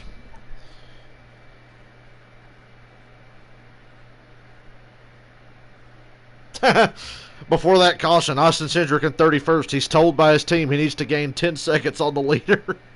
He says, I'm not making up 10 seconds. That's just how it is. Like, yeah, who's going to make up 10 seconds on a road course? You can make up some time, but you ain't going to make up 10 seconds there or anywhere. Yeah, man, I just need you to pick up about 10 seconds here, bud. You got me? Just pick up 10 seconds.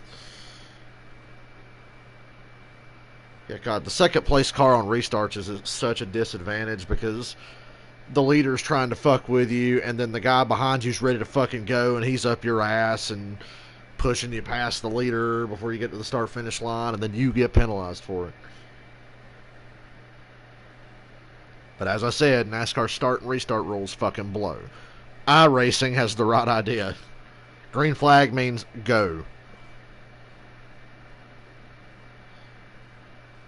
So now they've done piss Cindric off. He was driving a nice, patient, smart race, and I'm sure he still will drive a smart race, but he's probably going to drive like a fucking animal now, as mad as he is. And I'm not hating on him.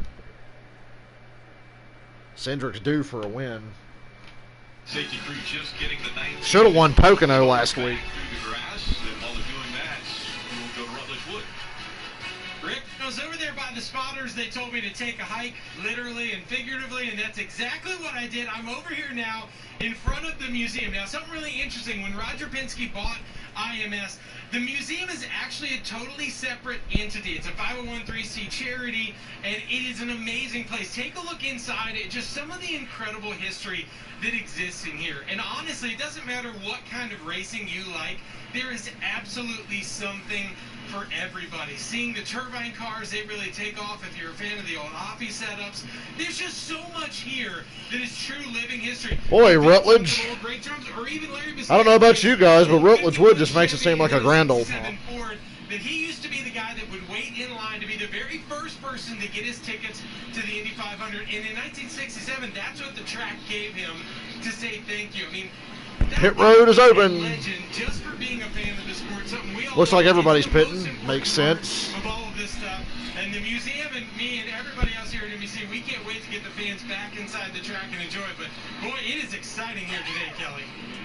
Red cars coming down pit road. Justin Allgaier pits from the third position. The air pressure adjustment the team made last time has made his center of the corner.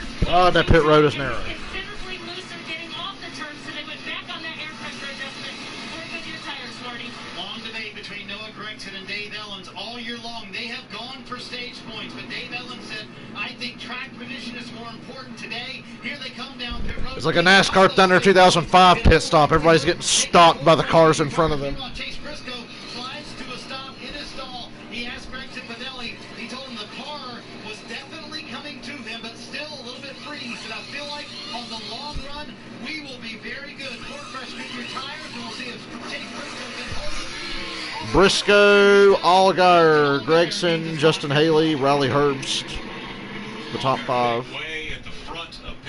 Cindric's gained a lot of track position back off of that deal, though.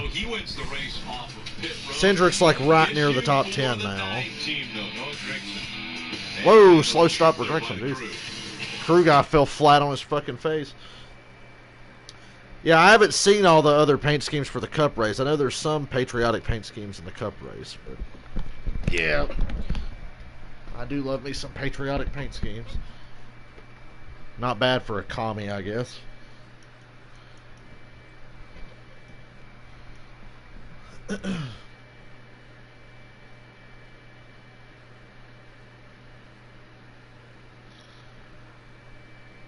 Just a lot of mechanical issues in this race.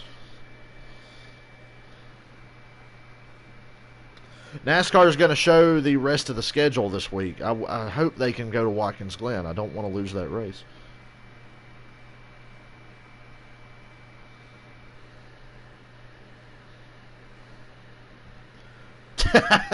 Joey Meyer, solid reporting there by Steve Letarte. Fire's not good. I really learned something today.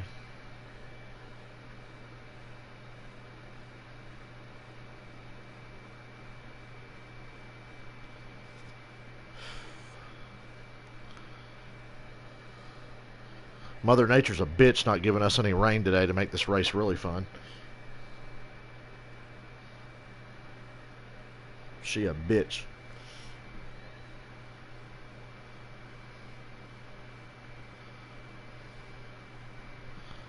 So, it's going to be a short sprint to the a lot of there's some guys that stayed out here. Michael Annett, Ryan Sieg, the 99, the 68 of Brandon Brown. That's Josh Balicki in the 99. And there's only going to be 2 laps to go when they restart here. 2 laps to go in the stage. Stage 2. So this is interesting. These guys are just trying to get some points. Sieg and Brandon Brown are right on the playoff cut line, so makes sense here. Try to steal some points. Michael Annett as well. This is going to be a clusterfuck. Great restart by Sieg. A clean restart. Nobody jumped at that time. Allgaier's 3 wide. Briscoe's going 3 wide already. Wow, all these fucking slow cars are getting passed already. Yep, Briscoe just got the lead. Well, not quite. Sieg's got it. Oh, clusterfuck. Clusterfuck. 3 wide. Running into each other all over the place.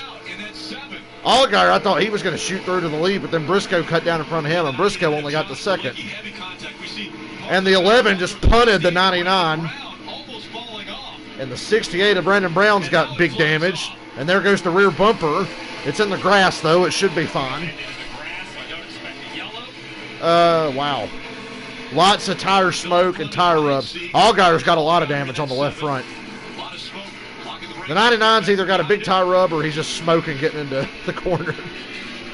I told you that was going to be a mess. Sieg's still got the lead. Briscoe's on his bumper, though. Yeah, here comes Briscoe. Woo! New leader. God, Briscoe can drive any car on any racetrack. Sieg stayed out, one of those drivers around that playoff bubble, trying to get some stage points here. Hang on to that second place spot. That'd be a big deal for that team. And Briscoe's coming from 7th to take this lead.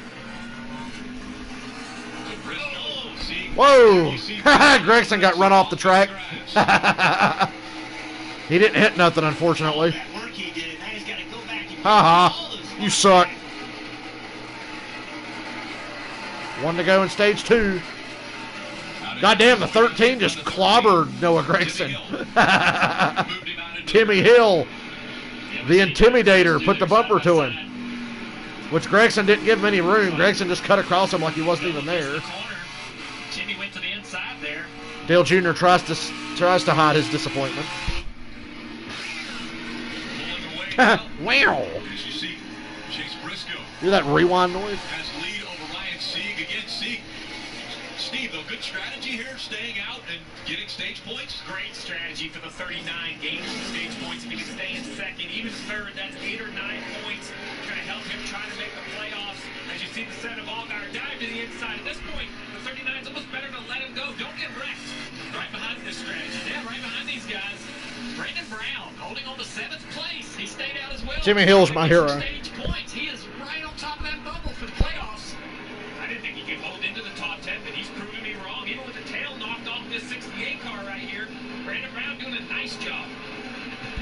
Brandon Brown has no rear bumper. That is a required part of all the high-speed ovals. We'll see what NASCAR rules here at the road course, whether they'll allow him to continue. Well, it's not his fault it got tore off.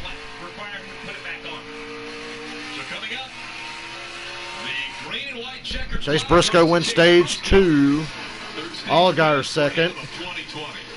Sieg third. Haley fourth. Michael Annett fifth. That was a hell of a restart by Briscoe and Allgaier to get through there. Timmy Hill. And to check the left front on Allgaier's car, though. It's pretty bad. Collecting a couple points there. So Chase Briscoe, the hometown racetrack of Indy, in front of him as he wins stage Is this 2. Martin Truex's home track as well? I'll be right back. Dangerous game.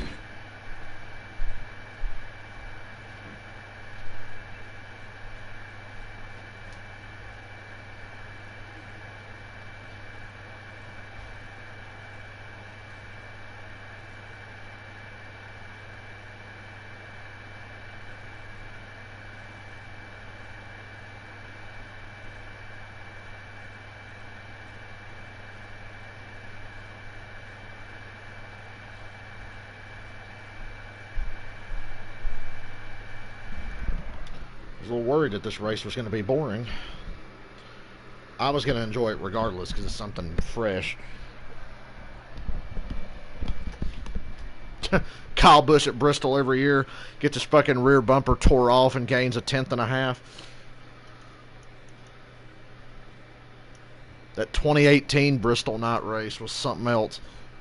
That was like peak Kyle Busch douchebaggery and skill all in one night.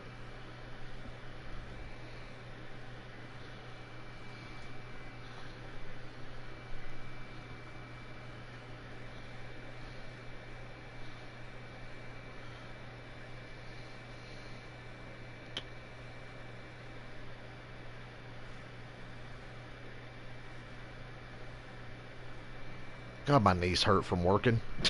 My knees always hurt when we work a lot and I come home and I sit in this chair. It's like, fuck my knees. Is this what Rey Mysterio feels like? Who else is bad? O.J. Simpson? Every NFL player ever over the age of 50? Man, NBC can't be fucking with me. They showed that Chiefs-Texans commercial earlier. I'm not entirely sure that shit's going to happen, but... my foolish, naive optimism's really taken a hit the last few days. The last week or two. And then Jimmy Johnson gets coronavirus, and I'm just like, oh, we can't get an escape anywhere. Every time you turn around.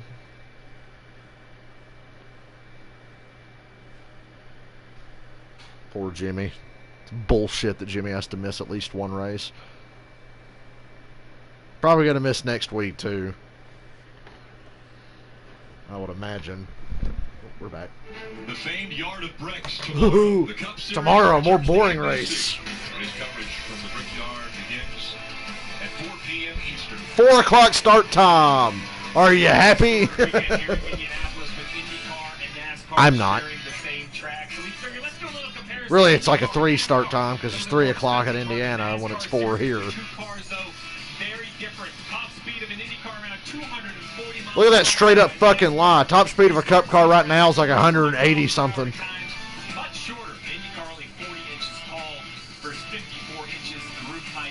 This is the big difference in my mind, though. The weight, almost half the weight to the IndyCar. Now with the new aero screen, they were completely open cockpit. Now they have that safer aero screen. And as we know, it took us like 70 years, 50 to 60 years to figure out that IndyCar should have some kind of screen in front of the driver's face. Who knew? That was an issue for Scott Dixon in the IndyCar Grand Prix today. His helmet hose fell off, which before open cockpit, helmet hoses were not even a conversation in IndyCar. So they took a little stock car technology, tried to pump some fresh air to the helmet of the driver. He had problems with that. Ran a little warm under the helmet. For Brandon Brown fans out there, the rear bumper cover is not mandatory to be replaced on a road course. Riley Herbst Radio. Most of the most BS thing I've ever seen in my life, Dave. Apparently, if you have the number 7 on your car, you've been in a series for 15 years, and you choose to start wherever you want, and then I put all the slow guys in front of you, and then you get used like an old six track by your teammates, and put 4 line on the Did he say use like an old dick rag? So maybe a little frustration at Riley. Fucking Riley Herbst can shut the fuck up. When you get back in that pack, and you're supposed to be starting 11th or 10th or 12th, it is like every man for himself. And it's crazy. Like, drivers have gotten to the point where they just take whatever line they think they want and they ought to be in. And there's really nothing you can do. But look at all this chaos. Look at... Yeah, I saw all that contact between the 7 and the 99. And apparently Riley saw it as well. Oh. Justin, wow. The way he slammed into it there. Well, he was getting run into from behind, so... Kelly. You see Ryan Sagan, that number 39 car, coming to pit road. He just picked up some valuable stage points. He hasn't said much about the car itself, though we've heard, but he's been critiquing himself, saying he's just driving into the corner too hard, which is killing his exit. So a lot of these drivers still trying to learn, especially on this new road course, Marty. Brandon Brown, middle of your screen, he winds up gaining 5 stage points because of that, so they're going to come to pit road right here. And Michael Annett, on a day, Travis Mack, his crew chief, told me, if there's an opportunity for us to get stage points, we are going to do it. So this is a good one for Michael Annett, who winds up picking up 6 stage points for him. Nice pickup after stage 2 there. These guys who did not pit towards the end of stage 2, they got the points, now they're pitting. They had an issue with the jack there. They couldn't keep the car up. Brandon Brown in that 68. Well, Rick, you asked about the tail, and you see zero urgency out of the 68 car. So NASCAR is going to consider the road course like a short track and say, you know what? We're just happy you still have the fenders on it. We're not worried about the tail. The reason that the high-speed tracks is, I know it's going to be hard to believe, but crew chiefs in the past have had that tail fall off on purpose because it can be an aero advantage. No. I don't believe it. Surprises me, Steve. I don't know who would do it. Surprises me. Any advantage that you guys could find? I had to go grab some food. Yeah, somebody said dick rag, I think. If he said something else, I'm just going to pretend that he said dick rag, because that's funny. Is James Hinchcliffe up there with you? Not since Dave Chappelle once said Rosie O'Donnell wears underwear with dick holes in them on national television. I love that stuff. We showed Steve showing the difference in a NASCAR and an IndyCar and mentioned the aero screen wasn't higher. That dumb bastard just called them a NASCAR. We showed the difference between a NASCAR and an Indy. It's not a NASCAR. It's a fucking stock car. A NASCAR. Hey guys, I would love to drive a NASCAR. The speed you're getting out of the car on a road course, you're going fast, you're going slow. It's not how it's pronounced. By the way, you guys get to hear me munch on these fries for the next few minutes. James, we've seen in this race here today, the 2 favorites, kind of AJ Allmendinger and Austin Cindric. This will be all I eat today. Having problems, making some mistakes, put them back in the field. The difficulty of driving back through on this particular Oh my God, there's Dale Jarrett. He had coronavirus, didn't he? You got a nice big long straightaway down into turn 1, but you still have to make it stick. I think that's one of the big challenges. You can get these big Yeah, Dale Jarrett's a coronavirus survivor. Stop cars down and not running wide, having the guy high-low you. So I'm kind of surprised to see him at the racetrack. In the field is definitely going to be tougher. Track position's always going to be an advantage. Good finish today. You're running a limited season. You're going to trade the wheel in for a microphone. We look forward to listening to you next few weekends on NBCSN. Very excited. Yeah, It's great to have you on the team. James Hinchcliffe finished 11th today. Get ready to go green. We'll go back to Rick and the guys. Mike, you have a mayor there with James Hinchcliffe. We have a mayor here with Jeff Burton. I tell you, it's a perfect situation, and Hinchcliffe will be a part of the. Don't compare Jeff Burton to Scott Dixon. So he has traded the. I mean, really. For a microphone. We're excited about that. Looking at the points. And his fries are country, and I love them. 18 points. Briscoe, Haley. Look at C. They're season 2, and I just inhaled the seasoning, which is what it felt like.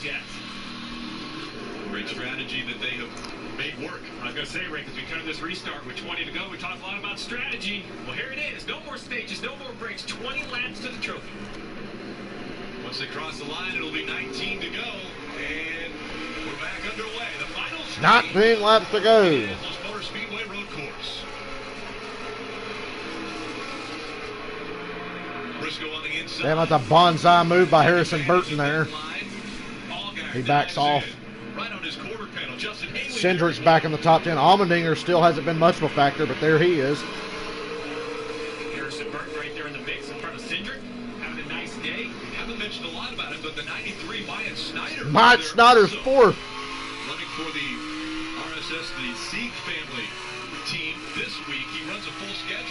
different teams. There he is right behind Justin Haley. Maya Snyder running in that 4th position. That team car to see, as you see the 16, that white number 16, that's... A.J. Allmendinger in the top 5 for the first time today. Cindric's right there with him. Remember, Maya Snyder ran the NASCAR Enduro. You know, this is going to turn into a Briscoe, Cindric, and Allgaier race. Road courses with that, right? Not all road courses. Allmendinger's 4th now. Yeah, they have one oval race. Yeah. Definitely got some valuable experience during that trip overseas. For Maya did a good job today, driving up from 26th position into 11th first stage. Grabbed a couple of stage points, stage 2. Must have been nice to leave the country. 22 get by Maya Snyder. He moves up now. He's chasing after the 16 of... I ain't getting to do that anytime soon. Let's ride a little wobble on the dealer. Going down the front straightaway. Changing gears. Why is Briscoe running that really low line down the front stretch? Allgaier's nowhere near close enough to make a move. Heavy braking. For a downshift. Use those gears to slow the car down. See Austin Cindric right behind him. But Austin knows that he needs to try to get around AJ. If AJ gets the lead, he's long gone. He will not pass AJ if he takes the lead. The 22's only option here, I believe, is to be able to get around AJ while he's trying to work through this traffic. Down the back straightaway into turn 7. Do a chip just a little bit there. Let's go Allmendinger. Or Allgaier. God, I need Allgaier to win a race sometime this century. Just catch one break. Kind of lugging that engine a little bit, keeping that rear wheels from spinning with low RPMs. We've seen some other drivers go through their first gear. He's in second. Yeah, maybe he does that. Hey guys, how come when I race Road America and NASCAR Heat 4 and we go down the hill into that really tight corner, the AI can drive in like 30 yards deeper than me? He needs to get around Haley because Cindric is right there. He can't let Cindric get in front of him. I know Briscoe's got the lead and this is the battle for 3rd, but he needs to stay in front of the 22 at all costs. Now Allmendinger should be able to make a move into 1 on Justin Haley. Allmendinger's going to be looking.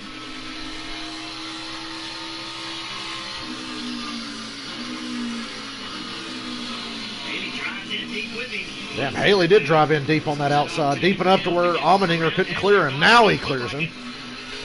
This right here is going to be a place where he really Put some separation between him and the 22. He's going to check him up all through this section.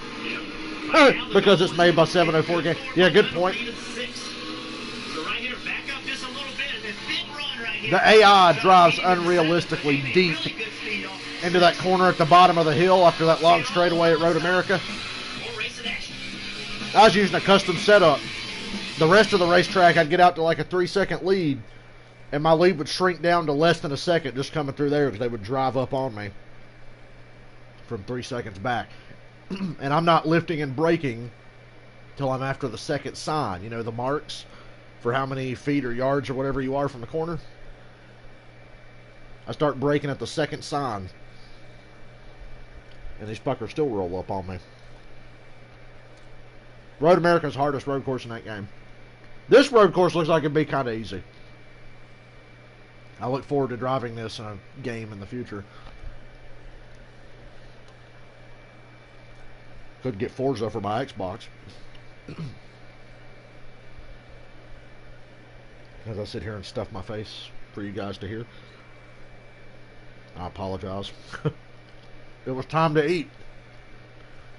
Briscoe, Allgaier, Allmendinger, and Cindric is 4th. So this is going to be a good race down to the end, I can tell. NASCAR knew what they were doing when they penalized the 22. They knew exactly what they were doing. I called it them.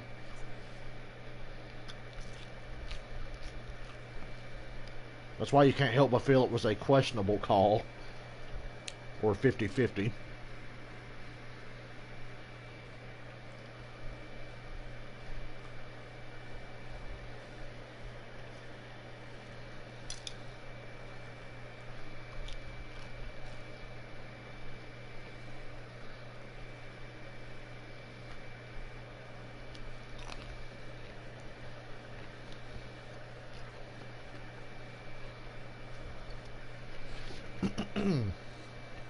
Now, let me try this barbecue sandwich. I hope it's worth a shit. It's alright. Not bad. It's a little too sweet. Not missing nothing. It's still Briscoe, Allgaier, Allmendinger, and Cindric, and they're all about 3 car lengths each apart.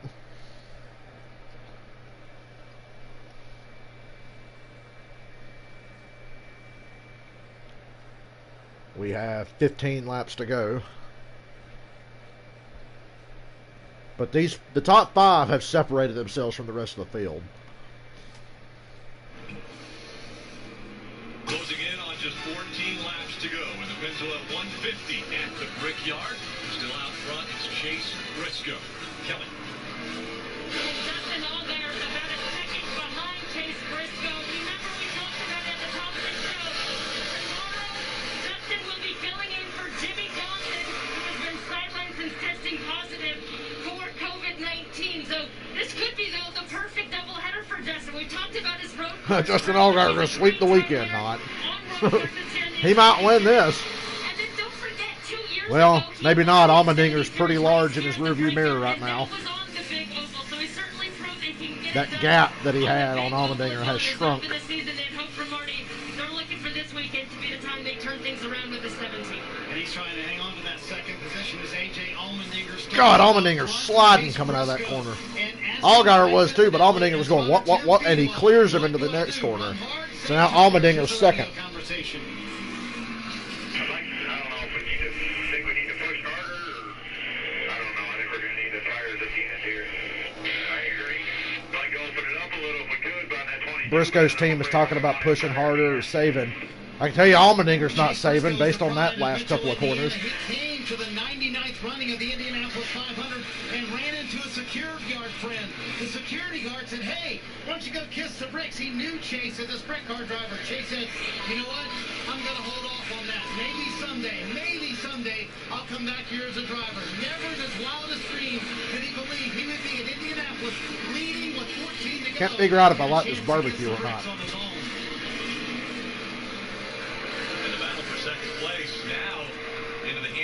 Better than the barbecue sandwich I had at lunch the other day. Close. Allmendinger, one of the best on road courses, running in second. Then it's back to Allgaier and Austin Cindric.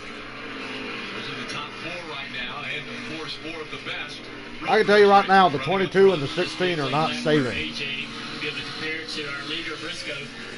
Briscoe run a 91-12 the last lap.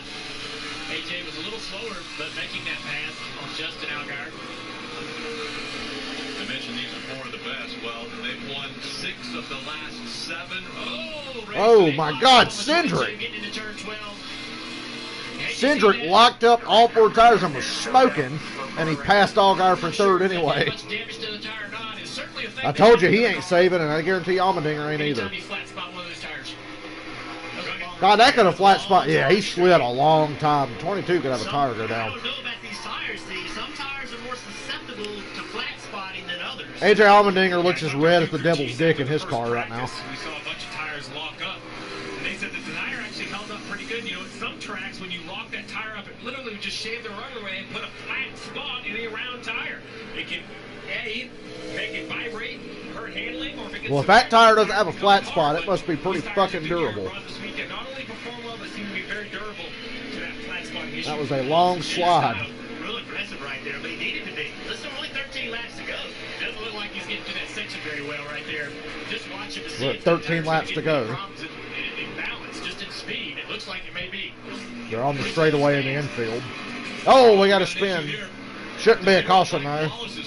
Mike Wallace, and who was that? That's the 0-2 of Brent Moffitt. Moffitt. He went to the garage earlier. He's back. You see some right rear quarter panel damage to the 0-2. They're going to continue. Take another look.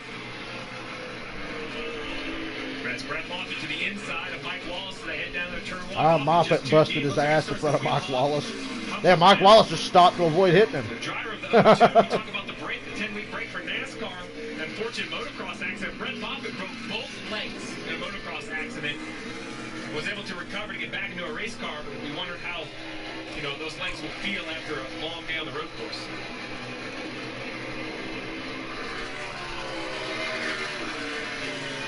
$12 laps to go. Gap there between the 22 and It's still 7 Briscoe. He's got 2.5 seconds on Allmendinger.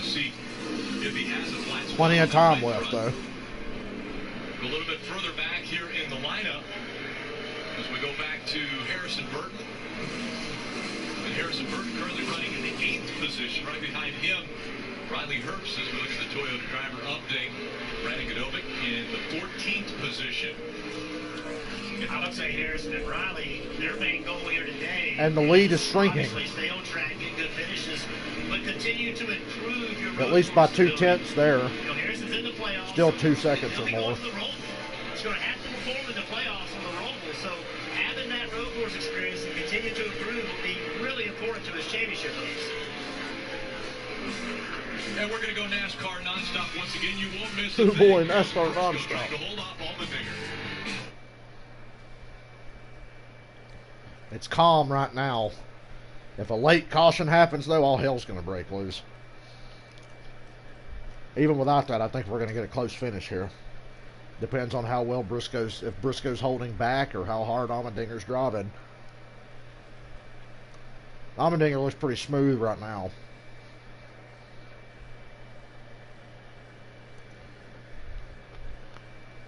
He doesn't look like Cindric does at the moment.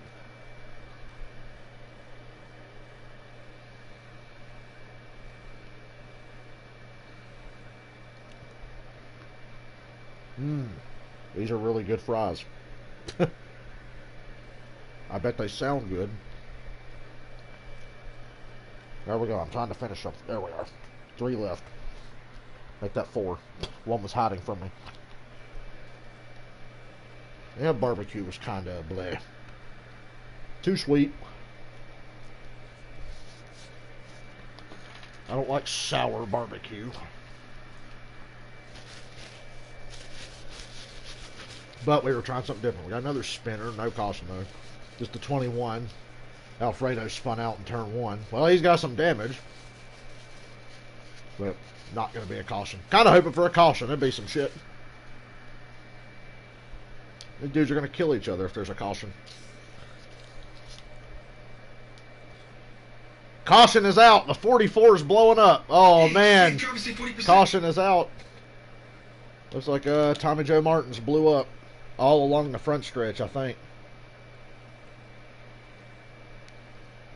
He goes to the garage. He found an access road.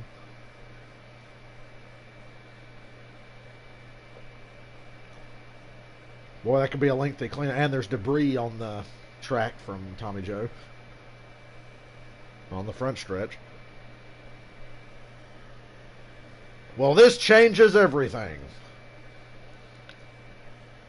We're going to have less than 10 to go when they restart here.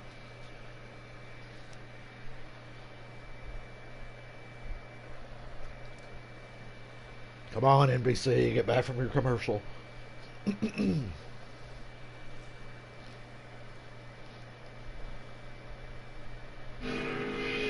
We're back. Saw the caution on NASCAR Nonstop. The 44 Tommy Joe Martins putting a lot of fluid down on the racetrack, the smoke coming out. We saw an axle that was on the front stretch, so obviously an issue there. Yeah, the first piece of debris was the entire left axle, and then from there, the oil of the rear end grease came out. So you see as he comes around this corner here, focus in the left rear tire, and you will see A, a hole where the axle should be, and B, well, you will see a bunch of fluid. Shit just got real. Dumping onto the racetrack, so. Right in the center of that left rear tire, you can see. This could be fun. Yep. I'm guessing the axle comes out right here in this right-hander. Yeah, the axle came out of the 44. So it was axle grease and shit. He has gone all the way around the racetrack with the rear axle cover off of the rear end, which means that rear end grease could be everywhere. This could be a long cleanup. They might have to red flag this. The question was, could Briscoe hold off Allmendinger Cindric? Briscoe was running some great laps. You know, we always talk about road courses being track position race, but guys, you know, Noah Gragson came and put tires on, and he drove through the field all the way up to 6th position. So, Marty, the question has got to be, pondered by these leading crew chiefs. Do you need tires for this short sprint to the finish? Yes, Steve, you look up the playbook for the crew chief with 9 to go, when in essence it's going to be when they come back to the line, and was looking like a very long cleanup. It would tell you, right? Stay out. But they all saw what Noah Gragson did, and you're talking about almost 3 seconds of fall off in 20 laps. So that's been a while since they've been on pit road here. So I think these leaders are going to wind up coming down pit road. What would you do, crew chief? Oh, I'd stay on the racetrack. There's no doubt in my mind. Of course you would. Chase Briscoe, AJ Allmendinger, or Austin Cindric, there's no way I'm giving up those front 2 rows. We saw the chaos. I mean, they somehow worked it through those corners when we had the 7 car over the curbs and 2 and 3 wide, beating and banging. That's only going to continue. We're not sure these last 8 or 9 laps will even be under green. We can see another yellow. There's no way I'm giving up track position at this point. There's 30 cars in the lead lap. Yeah. So even if you're running 10th, 11th, and 12th, it'd be hard to pit from there as well. It's just so many cars still in the lead lap. It makes that decision way more difficult. Okay, so we see the guys getting a little breather there. We'll take one as well. I want to talk, Junior, a little bit about what's coming up July 15th on Peacock. It's Lost Speedways. It seems like you've been traveling around the country. Yeah, we have. We, been very passionate about abandoned racetracks for over a decade and wanting to make a TV show about them and to learn about them. NBC's been able to help me do that. And you'll be able to watch Lost Speedways on Peacock, which is the new... My post-traumatic stress disorder from the Coca-Cola 600 here says stay out. Stay out. Dreaming about making this for many, many years, and here it is. We saw the King on there. Quite a few I wouldn't want to say old-time drivers, but a lot of guys that raced on racetracks that are no longer even in existence. Yeah, some of these tracks I didn't even know about, and we go in there and we learn about the legends that raced on them from those guys, and we also learn about what those tracks meant to those communities. Very fun. Let's go to Rutledge. Rick, not to mention Matt Dilder is going to be such a shining star of that show. I can't wait, Dale. But guys, we've been using the hashtag NBC Racing Weekend online, and a bunch of fans wrote in. They asked a great question. I want to ask the drivers and Steve too, but they're asking, with the cars going the opposite direction today and the rubber that both series have laid down, is that going to play in any effect tomorrow? Will that grip be there? Will it be weird because it was laid down the opposite direction, or does that not even matter? You all want to jump in, drivers? I see y'all staring at me. So I have the opinion, I don't think it's going to change the grip, although it may come and go a little bit when the Cup cars head this direction, away from you, down into NASCAR 1. That might be an area that there may be some cleaner areas of the racetrack, but I'm not sure it's going to make a huge difference for the oval. Well, they're going to know real quick. I mean, in this era of no practice or anything else, they're just going to drive down there and... Tomorrow's race is interesting. Fortunately, the max load area is the most interesting Brickyard 400 I can remember going into a race, anyway. Testing the grip, the lateral grip of the car should be good. So, I made the decision, or I made the opinion that I would stay on the racetrack. We're hearing a lot of chatter from stay out. They may end up coming to pit road, the 16 of Allmendinger, the 22. I don't know. Well, think about it, though. Allmendinger and Cindric, I know Cindric's wore his shit out. He had to have just wore it out. Allmendinger probably in the same boat. I feel like Briscoe was just pacing himself. What do we got? Wow, everybody's pitting. Come on, somebody stay out. Take it away. Wow, everybody pitted. 5-lap pressure tires on. Should he have stayed out? Well, at this point, not enough stayed out to matter. Gragson should have stayed out, yeah. He had 5-lap fresher tires on these guys. But it looks like they all want the tires. Now they're really going to be going hard. My God.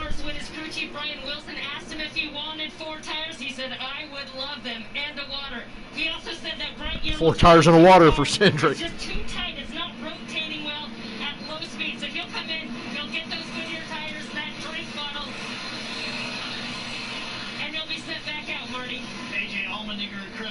Reminder, they are here just to win the race, so they want to stay on offense. They're going with 4 fresh Goodyear tires. And how about Greg Cipodelli in his last race off the bench, filling in for the suspended crew chief on this 98 car? They come down pit road, going to take 4 tires here. Chase Briscoe said, Chastain's going to beat the 22 out. The longer run. I don't know what we're going to have for the short run. Tighten me up, I guess. Put 4 tires on it. We'll see what happens. But the 98 is going to hold. God, the 98 really spinning the tires coming out. He keeps the lead. Allmendinger second. Harrison Burton third. Allgaier fourth. Looks like Cindric's going to be fifth. But that whole top five's got a real shot at this. Allmendinger up there. Austin Cindric is up there. Justin Allgaier is up there. Okay, drivers, what do you think? We've got just a handful of laps to go. Man, the gloves are off. Going into turn one on this restart, everybody's been pretty nice most of the day. That's coming to an end right now. We're going to see a lot of... There's going to be somebody come out of that corner that's going to be really happy because they're going to be in the lead. The rest of those guys are going to be really upset. I don't know who that's going to be. Maybe Chase Briscoe. I think if he can get the lead, his car doesn't have that early run speed, but if he can hold that lead for about 3 or 4 laps, he seems to settle in and run comparable times to A.J. Allmendinger and the rest of the field. And it's all going to be who can get this restart done. Junior and I have both been in these late race restarts. This is going to be fun. On road courses, and it is chaos. You're going to expect mayhem into turn one because in turn one, you almost come to a complete stop. So everybody's going to be trying to outbrake each other. People are going to be in each other's doors. It's going to get very aggressive. Whoever comes out of there with the lead, obviously is going to have the best shot to win this race. All right, crew chief, you mentioned the word chaos. How do you keep your driver calm for these final laps? Well, I think at this point, it really depends on what you're here to do. Everybody wants to win the race, but there are some drivers that have to be concerned about points. We know A.J. Allmendinger, he's here for only the trophy. Cindric has said multiple times he thinks the road courses are his best chance. Overall, we started the day talking about a great day of racing on a holiday. The 4th of July, IndyCar and NASCAR at Indianapolis Motor Speedway. I didn't know what this road course would race like. It's been amazing. I applaud Goodyear. It's been a good race. More road courses. We haven't seen that before. Okay, so 4 cars stayed out, and I don't know who half of them are. Timmy Hill is one of them. Oh, you're kidding. Justin Allgaier got penalized. The air hose got hooked on the car. Wow. So Allmendinger has to go to the back. Not Allmendinger. Allgaier. God damn me. I can't speak. Allmendinger. Allgaier. Whatever. Allgaier. And things happen that quickly. 7 laps to go this time. And Harrison Burton's coming to pit road. Jeff Burton points out. Jeff Burton was like, oh no. So Allgaier will not be a factor. But up front, who the hell is this? The guys who have just been on pit road, Pardis and Weatherman. Preston Pardis, Kyle Weatherman, Timmy Hill. Oh my God, this is going to be a mess going to turn 1. Briscoe's in a good spot though. Timmy Hill, big defensive line. Briscoe driving deep on the outside takes the lead. Allmendinger follows him through. Wow, Allmendinger and Briscoe got through all that traffic. They're 1-2 again. Cindric's stuck. Cindric can't go anywhere. He's stuck behind Timmy Hill and Kyle Weatherman. Oh man, he lost all that time to Allmendinger and Briscoe. Oh, AJ's going to get after it now. 7 laps to go. Are you kidding? Timmy Hill up there getting in the way. Harrison Burton had a loose wheel, and Justin Allgaier got a penalty. Allmendinger is on Briscoe's bumper and looking to his inside. Woo! He had to back way off or he was going to run him over. He drove so deep he was going to spin the 98 if he didn't back off. He'll get it back. He didn't fall that far back. He still got the 98 in his sights. Sliding. Briscoe getting off the corner better. Allmendinger's driving in deeper. Briscoe gets off the corner better. Into 12, now the left-hander, 13. Allmendinger closing the gap. What a move by both of these guys, though. That restart was nuts. They were so much faster than the cars in front of them. Whoa, 52 spun around. No caution. 6 laps to go. Gregson's third. Cindric looking for third. Gregson throwing a block on Cindric going to turn 1. Cindric's going to hit him. Woo! Oh, he gave him plenty of room. He was really nice. I would have hit him. Well, I mean, whoever's going to be left to run third, Gregson and Cindric are going to kill each other. Spin him out, Cindric. I'm begging you. Spin him out. Okay, he didn't have to. Well, he still might have to. God, the battle for the lead and the battle for third is nuts. And the 22 got around Gregson, so Cindric's third now. And Allmendinger. And it's Cindric now who's made the pass. Gregson in fourth. And Allmendinger, once again, through this part of the racetrack, had to back way off. Briscoe gets better, runs off the corner. That looks like the area of the track where the 98 is actually... God, the 98 is better than Allmendinger through there. Everywhere else, though, Allmendinger gets right on him. He's going to probably have to hit him to win this race. He's going to have to get him out of the way. I don't know if he can make the pass unless the 98 makes a mistake. There's grass all over the track in that corner. I don't know which corner it is. It's two corners before they come onto the front stretch. Whichever one that is.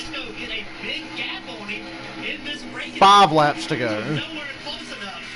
Now Briscoe really stretched it out. A lot of horsepower here on the track right now, and, well, they're going to continue on. The Breeders' Cup Challenge Series will be on following this race. And we see still that battle for the lead. Briscoe still has about a 2-car length lead over A.J. Allmendinger. Let's see if Allmendinger gets to his bumper again like he does every other lap.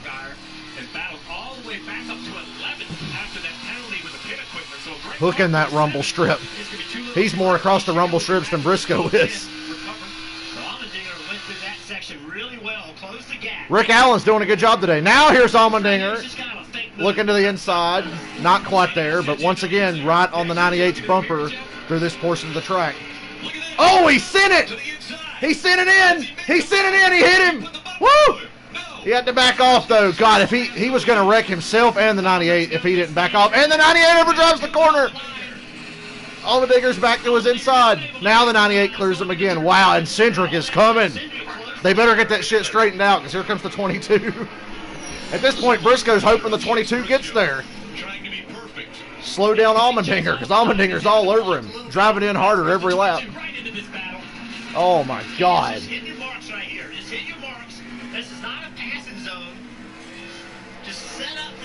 Onto the front stretch, and they're all three right on top of each other. Man. Allmendinger put the fear of God into Briscoe. Now Briscoe's blocking to one. Just like earlier in the race. Cindric almost got to the outside of Allmendinger. The 3 best drivers, 3 fastest cars on the weekend, right here, battling for the win. See right there, Briscoe gets offline just a little bit. But now Allmendinger's got to start driving defensively. He's either going to drive defensively or just make the decision now to get the 98 out of the way. Not saying it's ethical. I'm just saying it's something you have to consider. And I thought he was going to do it on the last lap through this part of the racetrack coming down the straightaway. Here he goes again. He's looking to the inside. Briscoe's got a block like mad. Oh. God, he's loose. Good corner by Briscoe. He put some distance on him there. Oh, he missed it! Allmendinger to the lead. Wow, Briscoe totally whiffed. Allmendinger and Cindric passed him. Wow. Oh, my God. And now Cindric is on Allmendinger's back bumper. This ain't over yet for Briscoe. These two are going to wreck each other. Oh, they almost both spun out. Cindric put the bumper to him, and they almost got hooked together. Here comes Briscoe back. It's not over yet. Unfortunately, Noah Gregson's sitting right there, 2 and 4th. You ain't going to see this kind of racing tomorrow, I can tell you that. Defensive line into one by Allmendinger. Really defensive line. Oh, my goodness. Cindric keeping the pressure on. He has 3 laps to go. Ooh, Allmendinger really backed that corner up. Get a few car lengths, get any kind of comfort.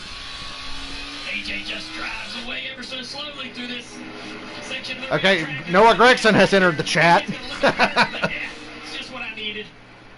Anybody in this top 4 could come out of this with a win. We have no idea what's about to happen. And then that 4 will turn into 5. Like you said, Justin Haley's not too far back. Oh, Briscoe looking under Cindric for second. He can't get it, though. Briscoe having that 22 car, not making things easy for Cindric in second. Anybody question Damn, Justin Allgaier's already back in the top 10. Allmendinger really protecting into these corners. Oh, he gets the bumper again from Cindric. Ooh, Cindric is really good through that part of the racetrack. When they come out into turn 1 and 2 on the oval, and he got him up. 3 wide. 3 wide for the lead. 3 wide for the lead. Nope, Allmendinger's clear. He blocks both. Now Briscoe's under Cindric for second. 2 laps to go. Oh, Briscoe's sending it into one. Oh, my God. Briscoe got it back. He passed both of them. This is the greatest thing I've ever seen. Oh, he just ran Allmendinger way wide, but Briscoe's got the lead back. Cindric second. Allmendinger sends it in on Cindric to get second back. He's cleared him again. Oh, the 22's hitting him. Oh, they wrecked. Oh, no, they saved it. Oh, Briscoe's gone now. Oh, man, they both should have been parked on that inside wall. They hooked each other. And now the 22 might have a right front flat. That's a pretty heavy rub. And Allmendinger gets second back from Gregson. Oh, no, he doesn't. He goes wide. Gregson to second. Justin Haley to third. Briscoe's driving away. Justin Haley's third. What in the fuck? God, the 22 just cut the course. The 22 was down on the apron trying to get back to Allmendinger. 1 lap to go this time. They're not at the front stretch yet. But Allmendinger and Cindric cost each other the race. They had no choice, though. It was just a battle to get to second. And Briscoe can cruise now. Briscoe just needs 1 decent lap. Not even a great lap, just a decent lap. He's got a nice gap on Gregson and Justin Haley. 1 to go. Tell me you don't want more road courses in NASCAR. Come on. This is incredible.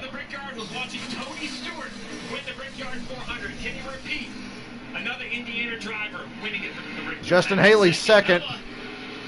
Of course, there in turn 1 gives up the second spot to Haley. Yeah, Gregson missed turn 1 bad, and Haley got by. Here comes Allmendinger back. This is the battle for second, third, and fourth. Briscoe's cruising now. All these guys are sliding all over the place. The biggest fight on the track now for third. What a run. What a race. At the start of the year, he said he thought he needed 8 wins. I love road course racing. To the highest series of NASCAR, which is the Cup Series. He has 4 wins already, looking for win number 5 today, and it could be one of the biggest. He calls this his home track, the Indiana boy. Has suffered through highs and lows this season. Briscoe is going to win again. As long as he doesn't blow these last corners, he's got it. Bring it home. The words coming through the radio. My God. The first ever running. Call it, Rick Allen. The Xfinity Series on the road course at Indianapolis Motor Speedway. And the Indiana boy is going to win it. Chase Briscoe wins. Justin Haley second. Gregson third. Allmendinger fourth. Cindric fifth. Holy shit. How have I been on 4th of July? Staying inside and staying cool. I ain't doing shit. My God, don't you just love road racing?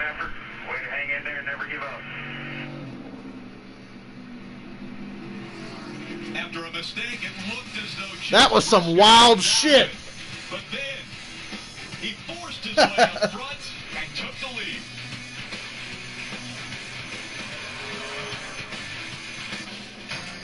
USAA. You ain't gonna get any better than that.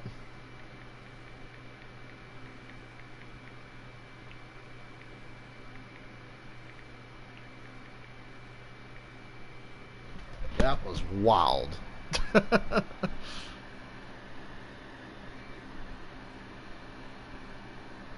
My God, I hate that Dylan missed that. Dylan had to go to a birthday party. He couldn't watch it. God, he's going to be so mad he missed that.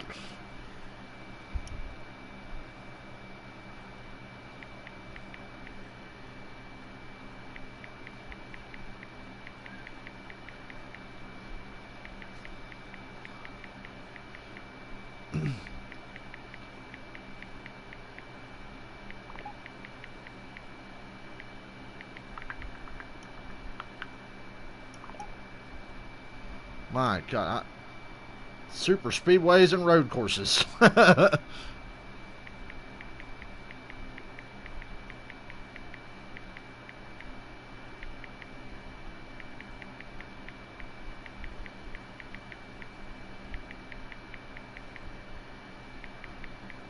I'm out of breath.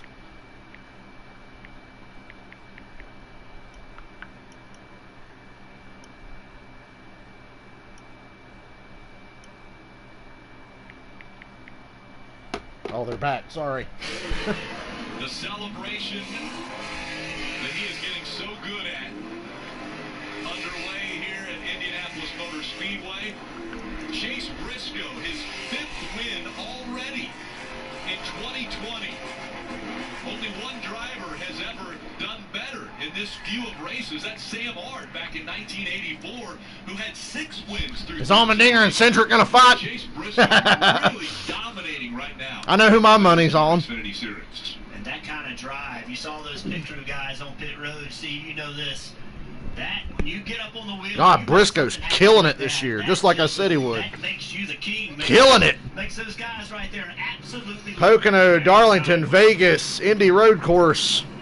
Very poignant moment right there. In a time when everybody's expected to work so hard. Here we go. I told you. Yeah, like He loves Tony Stewart's win. Now he's won with Tony Zakuchi, Greg Zimbabelli, and they're going to climb the fence. Oh, be careful.